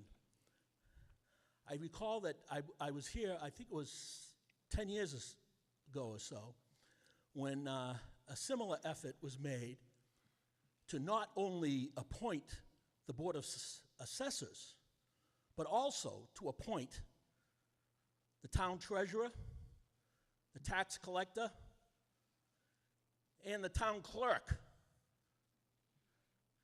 This is what I call a slippery slope, okay? You give the town fathers and mothers the position, the authority to start appointing elected boards, which we have elected for years. That's a slippery slope. The next thing you know, they're going to be up here and they're going to want to appoint our town clerk, our tax collector, and our town treasurer. How many voting rights are we going to give away? Ask yourself that question. Otherwise, let's not pretend to call ourselves a democratic republic. Any other first time? No. Okay. Gathered that. Had an inkling. Anybody else for the first time? Okay, Mr. Carney, 2 minutes. Yes, someone referenced Paul Failer earlier, and I think that's an unfair representation. Paul had a lot of support in this community, and much of the problems he had was with other fellow board members. So, there's good and there's bad that happens, and back then, Fred, I was at that town meeting back then, and it wasn't what you said. It was other committees, and one of them was the Board of Health, because you want to fix things where there are problems. And the town meeting decided not to, okay? But it wasn't any kind of act of trying to do something wrong. In the case of the Board of Assessors, there's a situation where people would run for it and think they're going to take care of their own issues.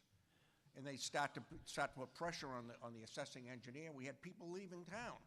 Paul Failer, and I'm not saying it because there's widows in the audience here, was very well respected.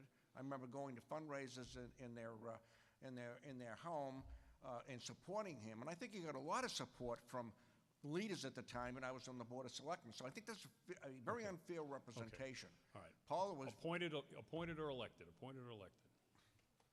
Stay on I'm it. in favor, obviously, of appointing. Let's get there. Okay. All right. Any other discussion on the motion under Article 29? There be no discussion. The motion before you is that the town amend the Wakefield Home Charter as described in 29 to carry out the purpose of the article. 2/3 has to be counted, right? Yeah. Let's go, kids. Here we go. Tellers are up. All in favor, raise your hand. Keep your hand in the air until you're sure you have been voted. You have been counted.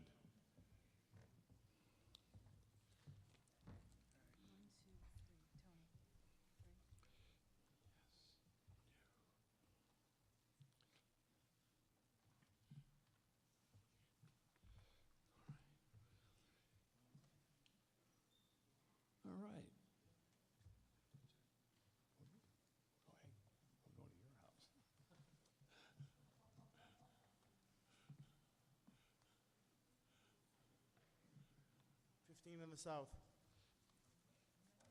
15 in the south. 34.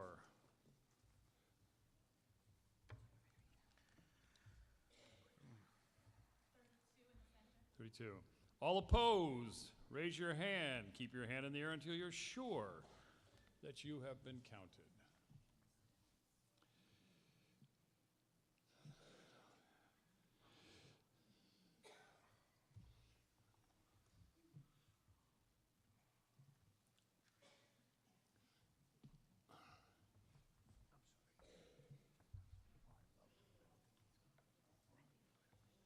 Yes.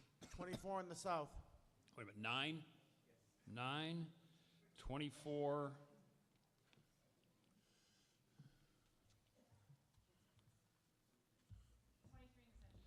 Okay.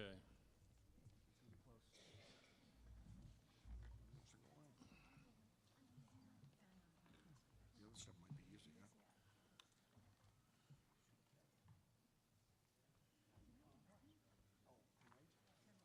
What do we got? 81-4. You got 81-4? 56 against. Okay. Article 29 does not pass. Article 30.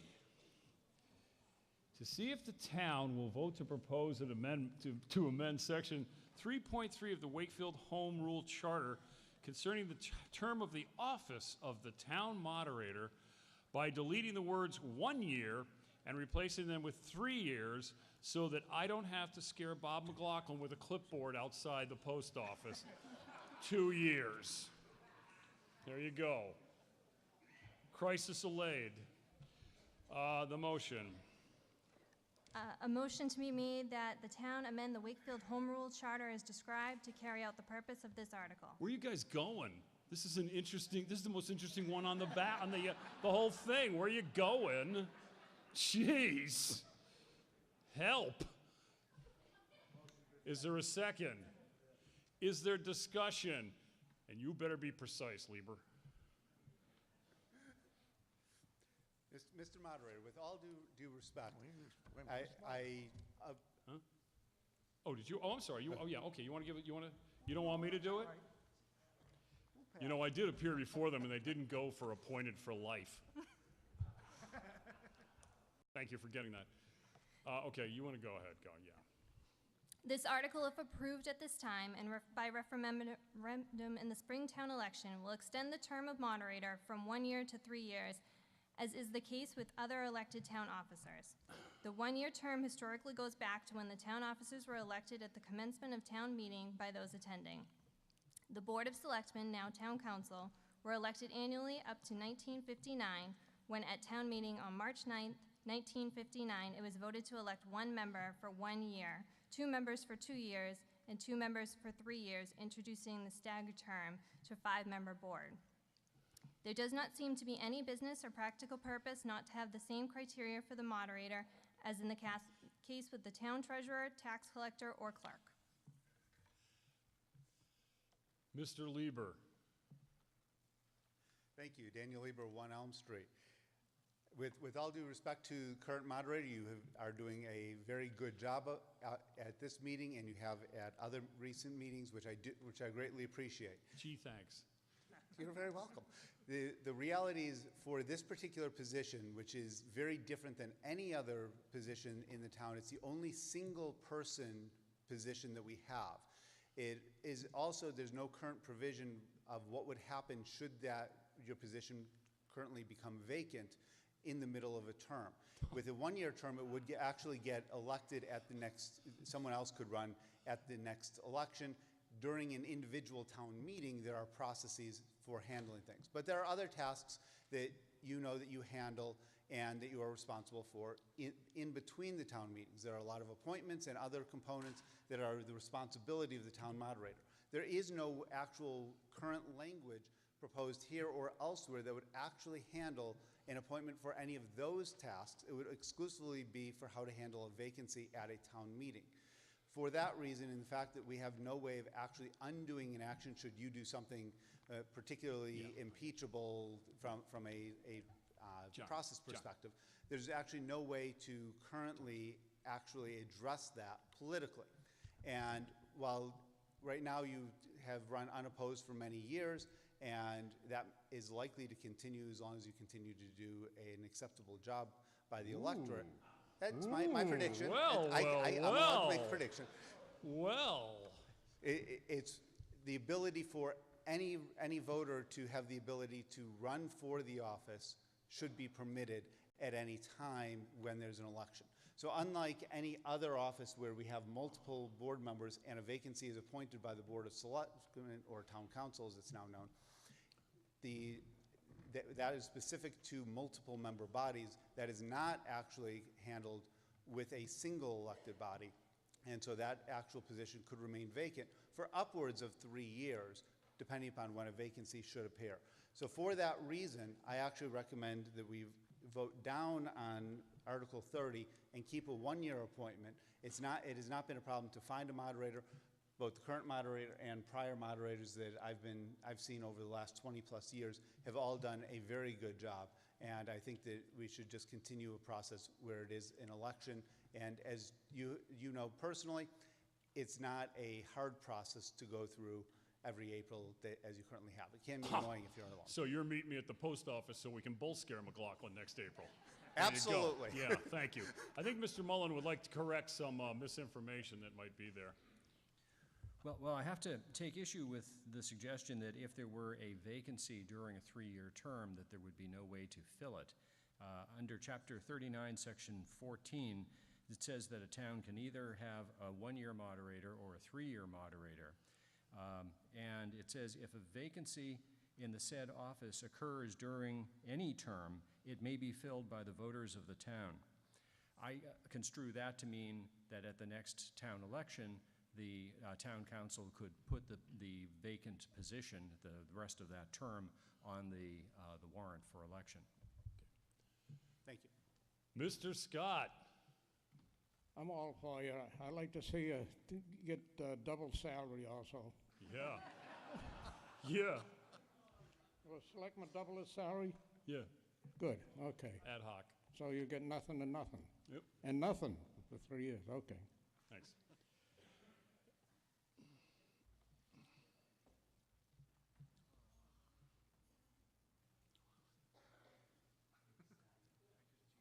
Kristen Henshaw, 15 Pierce Avenue.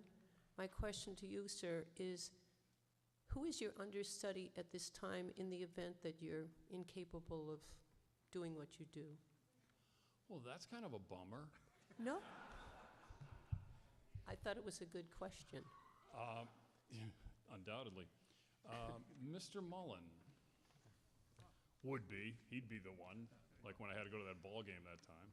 Well, this has happened sometimes, very rarely, but Right. sometimes our town moderator is unable to attend. When the and- Final Four used to fall on town meeting time. And Chapter 39 provides that in that case, the town meeting has a vote about whom to elect for the purpose of that particular meeting. Any further discussion? Motion before you is to carry out that the town amend the Wakefield Home Rule Charter as described in Article 30 or carry out the purposes. All in favor? All opposed? Oh, okay. Will you get those names?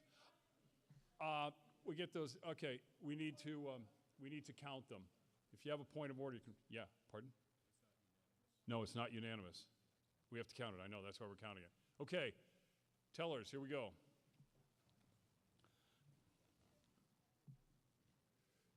All in favor?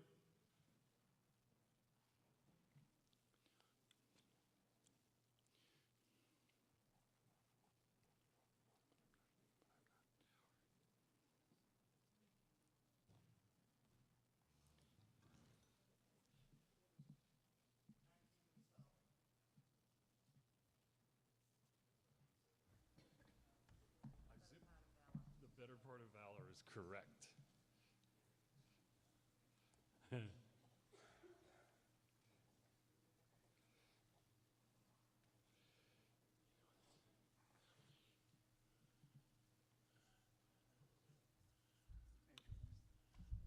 29 in the center. 29. 33.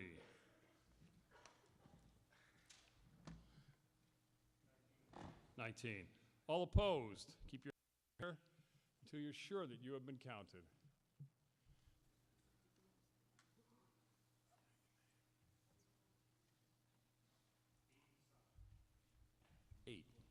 Goose egg in the center. 1.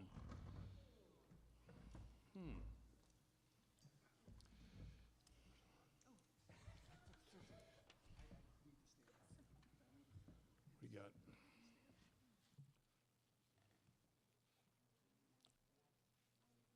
$81 for, 9 against. How many was required? 60. Article 30 carries. Article 31, see if the town will vote to propose to amend Section 2.5 of the Wakefield Home Rule Charter concerning the Finance Committee by deleting the first sentence, and then as it goes through here that Mr. Carney will explain. That the town amend the Wakefield Home Rule Charter as described to carry out the purpose of this article? Is there a second? Second. Mr. Carney.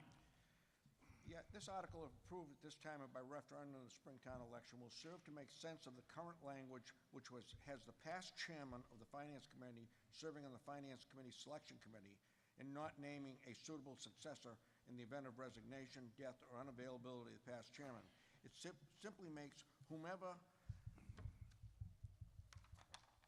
the Finance Committee chooses as chairman to serve in that capacity and establishes a deadline and process for replacing members of the Finance Committee.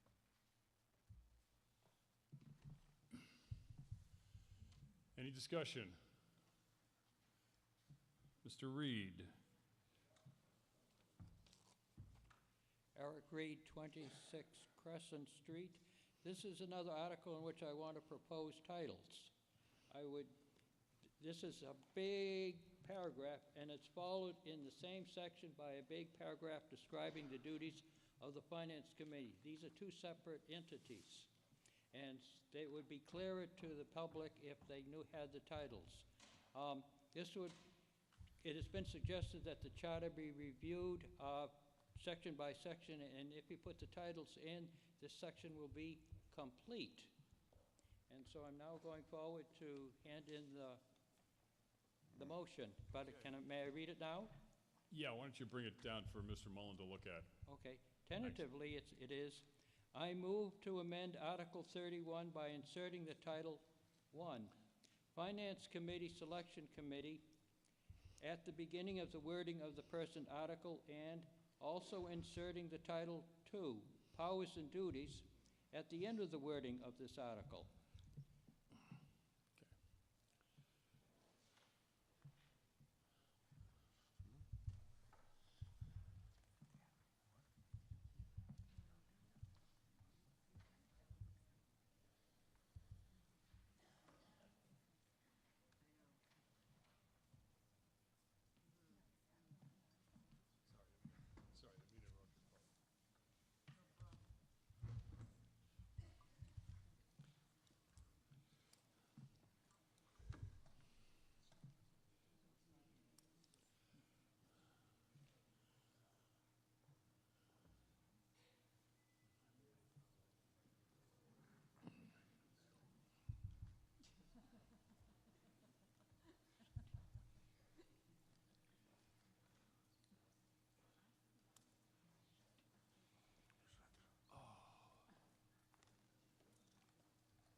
See if I can straighten this out.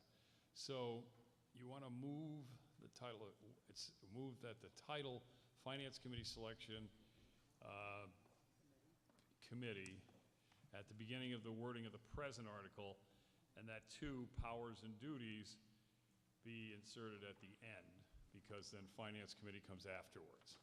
Okay, is there a second? Second. You want to tell us why you want to do this again, briefly? I would suggest. Yeah, right there. It's a long section, and you see how long it is here. You had a smaller sentence. You had a small sentence section and a large section, okay? And now this one became very big and another one very big. So you put a title here and a title there so that you know what you're talking about. So when you want to know what the Finance Committee does, you don't have to go through all the Finance Committee Selection Committee. And if you want to know what the Finance Committee Selection Committee does, you know when to stop reading. And so it just makes it simpler, makes government more accessible to the people if we put titles here. The bylaws, if you look at them, they have a title and barely a couple line sentence. Here we got long paragraphs. Make it simple. Got it. On the amendment. I think the amendment as proposed is actually much more confusing. It does the opposite of making it simpler. Powers and duties totally confuses the text of what it is. So I would recommend that we not move forward on the amendment. And this particular language as proposed tonight by Mr. Reed was very much discussed in detail and rejected. And so you have the recommended language before you. I don't think it clarifies anything at all. Any more discussion on the amendment itself? Oh, wait. Let's see if somebody else wants to say something here. Okay, Mr. Reed, you can go second time. Briefly. The title of the section is Finance Committee. And so what you have before you is a single sentence describing how you select the members of the Finance Committee by having something very long, and it describes what to do if you don't have a moderator, by the way, because you still have two other members of the committee. The whole section is on Finance Committee, so powers and duties refers to the powers and duties of the Finance Committee. If you want, I could amend the motion saying powers and duties of the Finance Committee, but the title of the section itself is Finance Committee. Okay.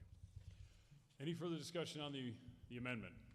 All in favor of the amendment, raise your hand. All opposed?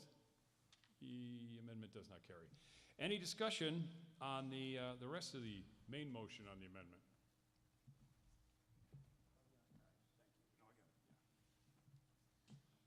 There being no discussion, a motion before you on Article 31 is that the town amend the Wakefield Home Rule Charter as described to carry out the purpose of this article. All in favor? All opposed? Anybody opposed? Anybody? Once, twice? It's unanimous. Thank you. Hold on a second.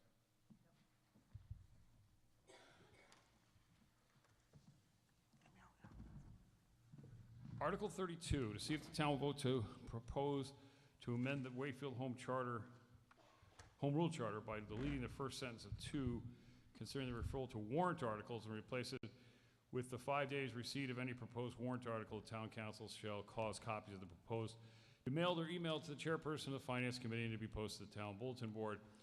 And the rest of it, as will be explained by Ally Houghton. Motion that the town amend the Wakefield Home Rule Charter as described to carry out the purpose of this article. Is there a second? The article, if approved at this time and by referendum in the Springtown election, will add email as means of communication, but not the exclusive communication, so that anybody requiring more traditional notification will be accommodated. Any discussion? Mr. Lieber? Okay. Now you want to give it to Mr. Mullen first. Let him look it over to see if it's fair game.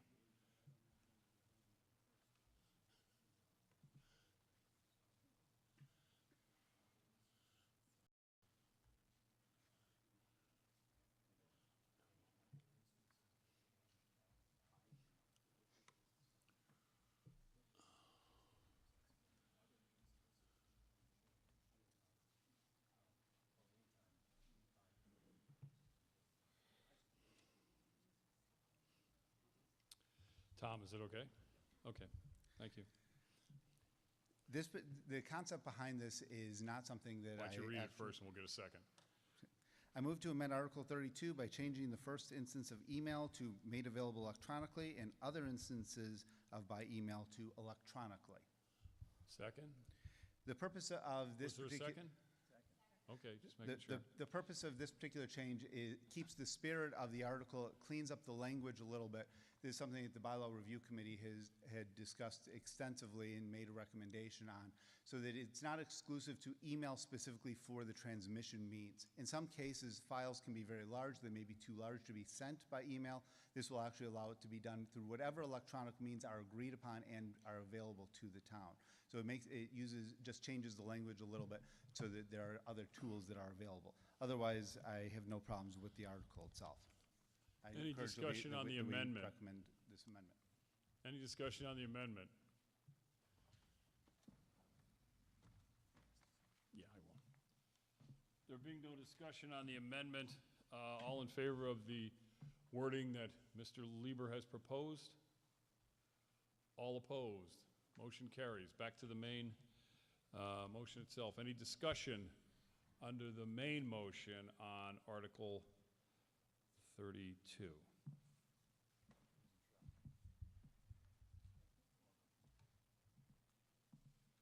There being no discussion, the motion under Article 32 is that the town amend the Wakefield Home Rule Charter as described to carry out the purpose of this article. All in favor? All opposed? Anyone opposed? Anyone? Bueller? No, is there anybody? Just yell out if you're opposed. Okay, so we can call that unanimous? Unanimous, Mr. Mullen.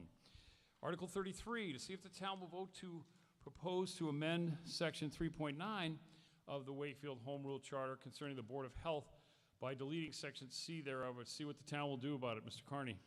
The town amend the Wakefield Home Rule Charter as described to carry out the purpose of this article. Is there a second?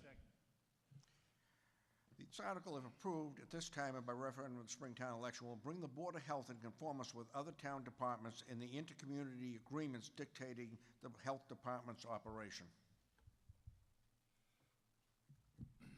Any discussion?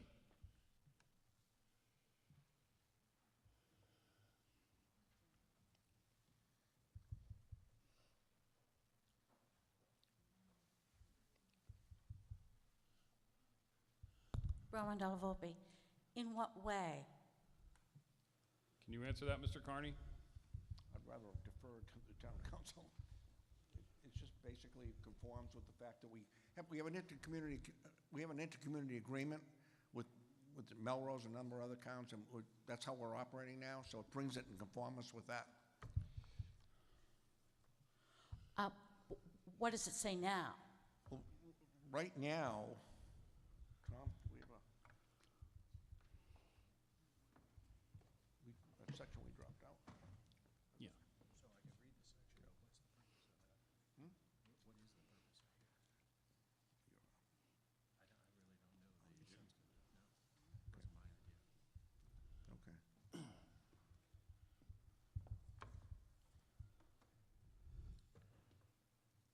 And to be honest with you, it was a great question. I don't think we have a good answer.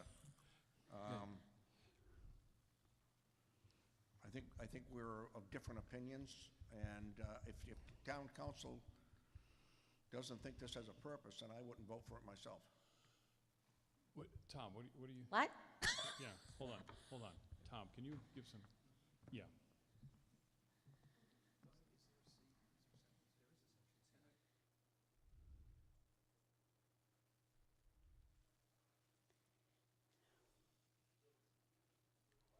The question is, what's it replacing? There is a subsection C. There is a subsection C. Correct. No, hold on.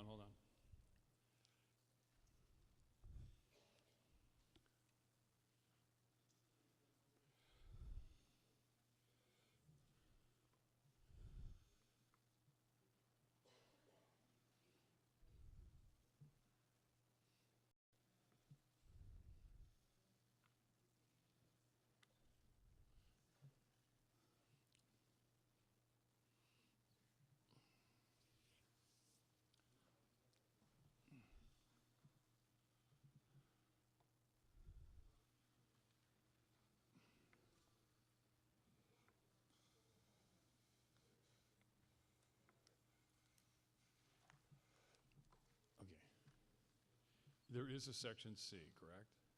And what does that say?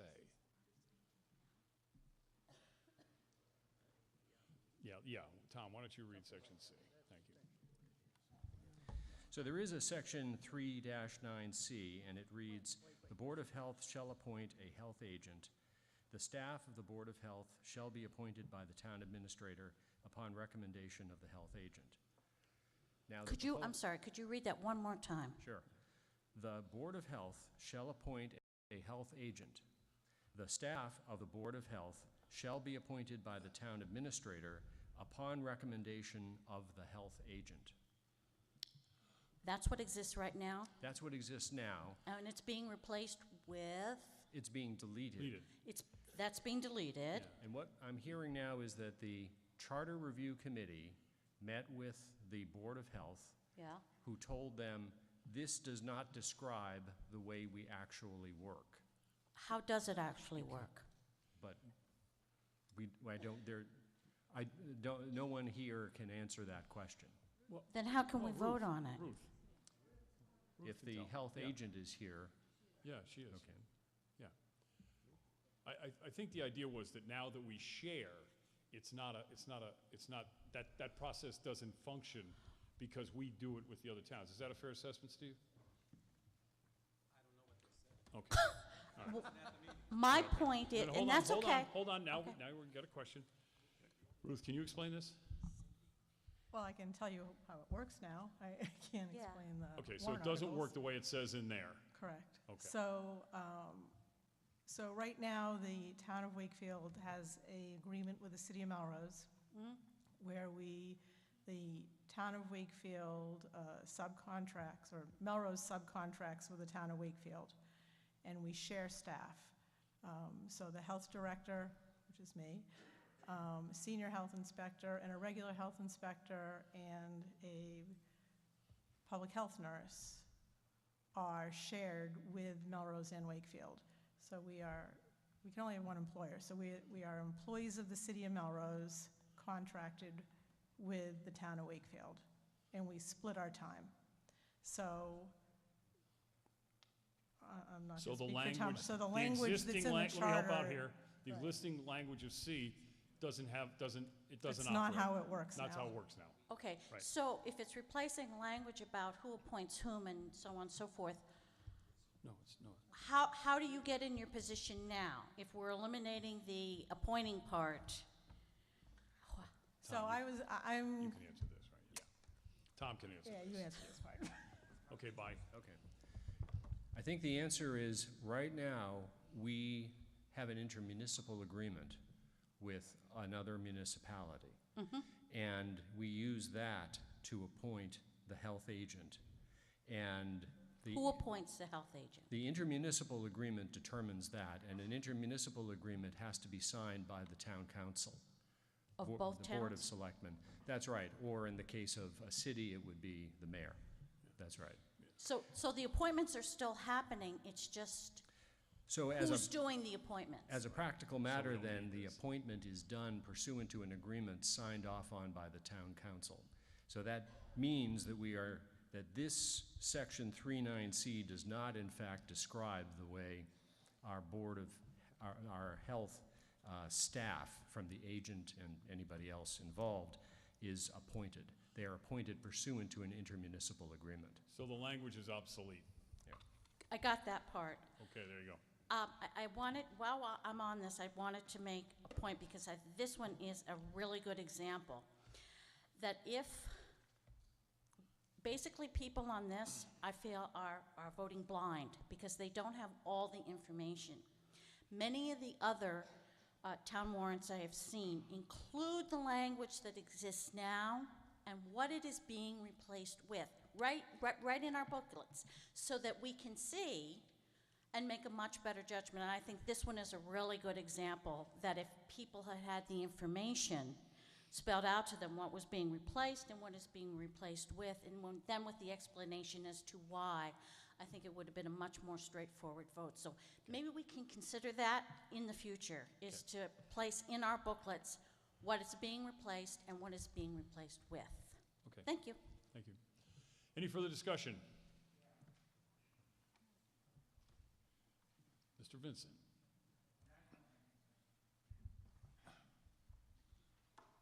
Bob Vincent, 22 Flanders Lane. So I don't have any problems with taking out 3.9C, but what my curiosity is, then you have to go back to 4.2, powers of appointment of the town administrator, where in C, it says that the town administrator appoints the health agent after consultation with the Board of Health. So my question is, why is 3.9 being taken out, but a subsequent change to 4.2C is not being made? In all our intermunicipal agreements, we actually have a clause where if we're not happy, we can pull out. So if we were to pull out, then we would have to appoint our own health agent. I don't think that's going to happen. We're very happy, but we need to have that fallback. All right, thanks for qualifying that. Thank you.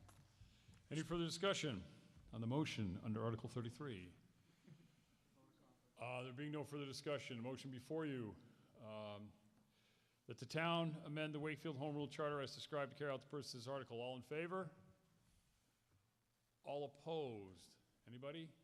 Okay, tellers. Tellers, ready?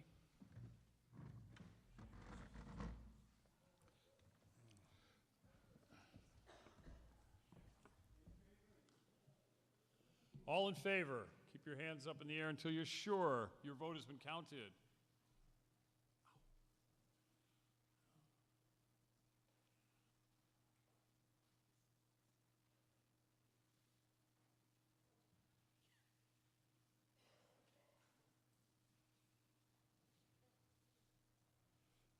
$22 in the south.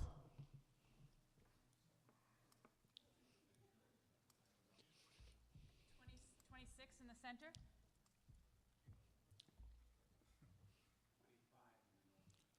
All opposed? Anybody One else? in the center. Okay. And 0. 2, 6, 6, 11, 13. What do we got here? 73?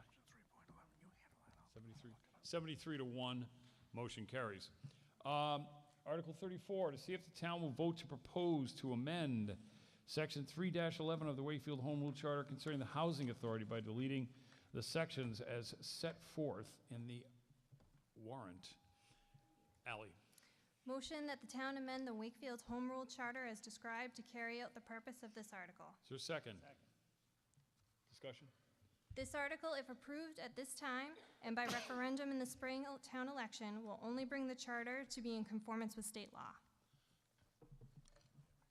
Any further discussion under 34? There being no discussion, the motion before you that the town amend the Wakefield Home Rule Charter as described to carry out the purpose of this article. All in favor? All opposed? Anybody? That's a unanimous vote. Article 35. To see if the town will vote to propose to amend Section 3.12 of the Wakefield Home Rule Charter concerning the Board of Library Trustees to determine subsection C thereof and replacing with the following. Staff, the Board of Library Trustees shall appoint a library director who shall appoint all of the library staff, or see what the town will do about it. Mr. Carney? Does the town amend the Wakefield Home Rule Charter as described to carry out the purpose of this article? Is there a second? Second. All in, oh, no, discussion. Yes, this basically, this article, if approved at this time by referendum in the Springtown election, will have the charter reflect that the library does not have any clerical staff. Simply that. Discussion?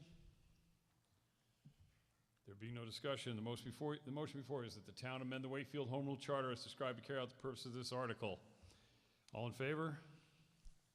All opposed? Anybody I'm missing? Unanimous. Article 36. To see if the town will propose to amend 5.2 of the Wakefield Home Rule Charter concerning the Department of Public Works by deleting from the subsection A the words Recreation Department and Recreation, to see what the town will do about it. Ally.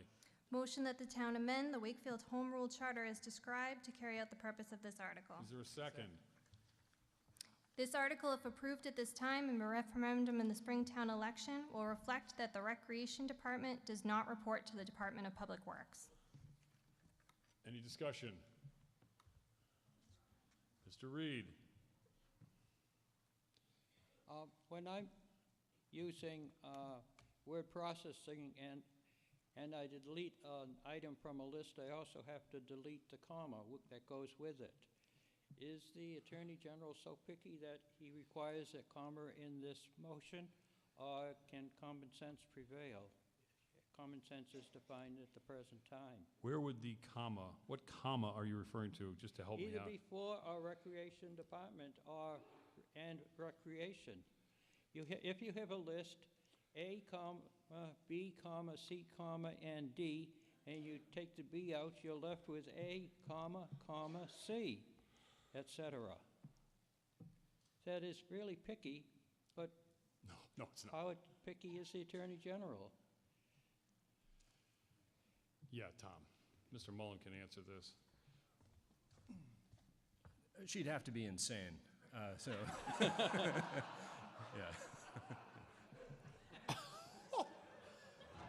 Okay. Yeah.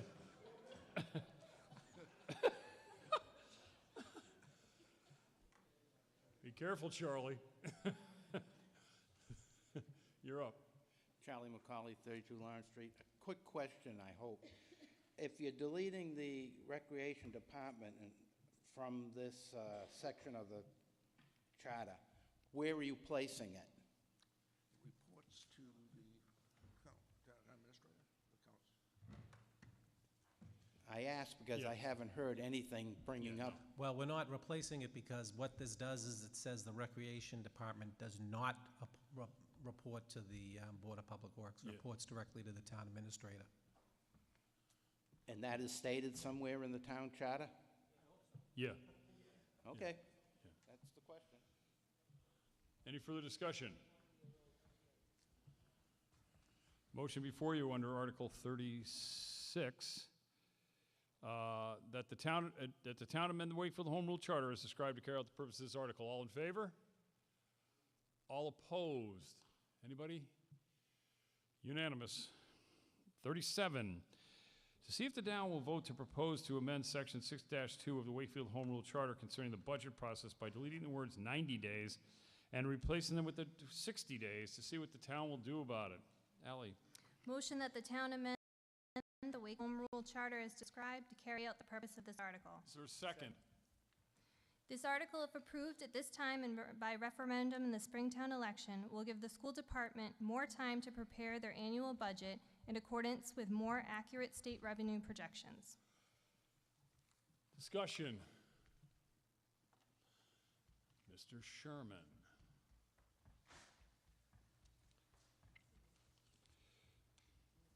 Yeah.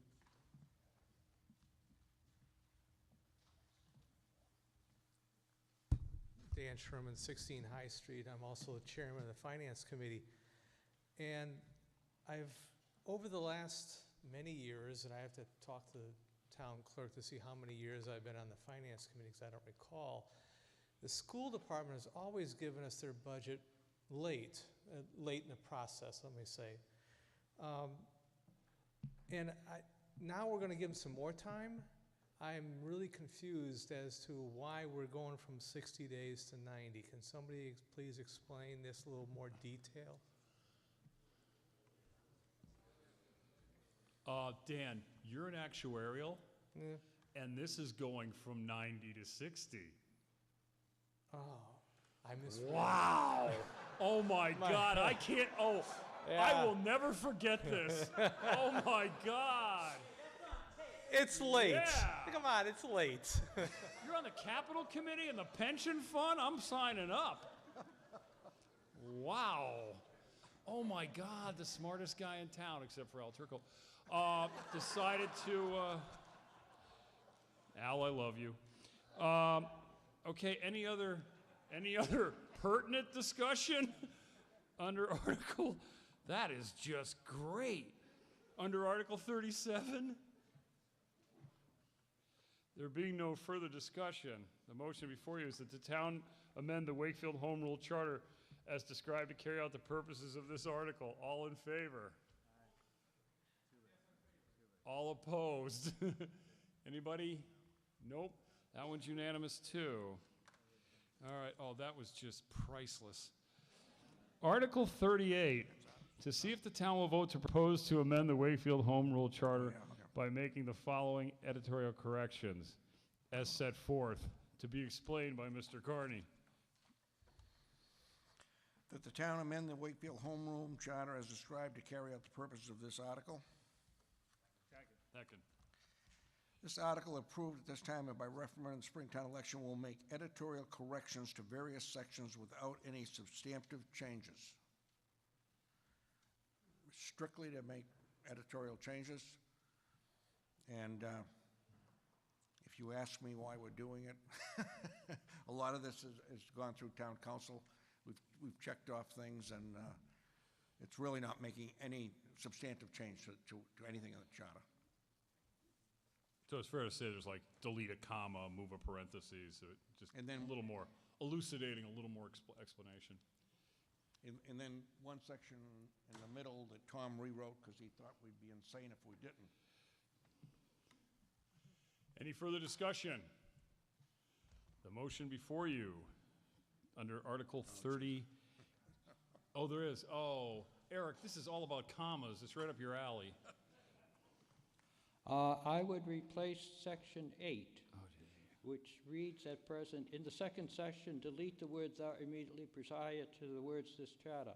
I would replace it by the following: replace the words "the this charter" by the words "by this charter."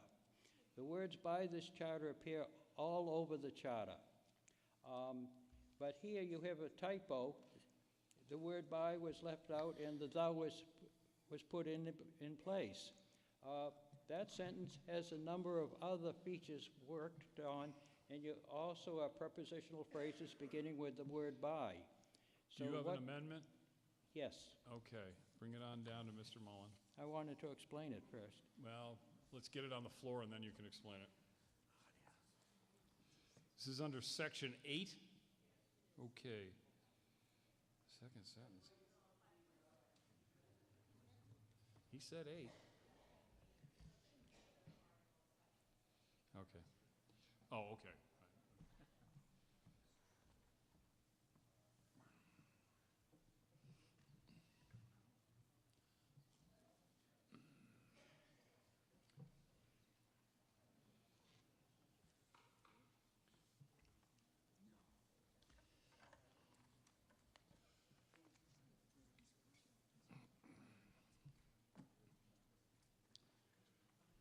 You want to just, yeah, once you read it, yeah, you can go right there, read it, and then explain it. I move that the wording of Article 38, Part 8 be replaced by the following. Quotes, in the second sentence of Section 5-6, replace the words "the this charter" by the words "by this charter." Okay, is there a second? Thank you. Discussion on the motion. There being no discussion, all in favor of the motion to amend? All opposed? Motion carries. All right, you got winner, winner. Chicken dinner. Okay, I'm gonna get there. Any further discussion on the main motion, the amended main motion, under Article 39? Or 38, sorry. 6090. There being no discussion, the motion before you is that the town amend the Wakefield Home Charter as described to carry out the purpose of this article. All in favor? All opposed? Anybody opposed? No, that's unanimous. Article 39, to see if the town will vote to raise and appropriate or transfer from Belleville funds a sum of money to the purpose of settling a claim asserted by the Woods LLC with respect to environmental combination allegedly caused by the town to certain property abutting Butler Ave and shown on the Block C, or the lot as described. Or Mr. Mayo? Yeah. Motion for indefinite postponement. Yeah. Is there a second? Any discussion? There be no discussion. All in favor? All opposed? Motion carries. Mr. Moderator, I move to dissolve this town meeting with thanks to you, the town clerk, tellers, and WCAT. Yeah, thanks. As always, I want to thank CAT. I also want to thank the Bylaw and Charter Commission. Whether you agree or don't agree, they put in a lot of time and effort to craft these warrants and motions that we're here tonight, so I think they deserve a lot of credit for the time they put in. Yeah. All in favor of the motion to adjourn? All opposed? Motion carries.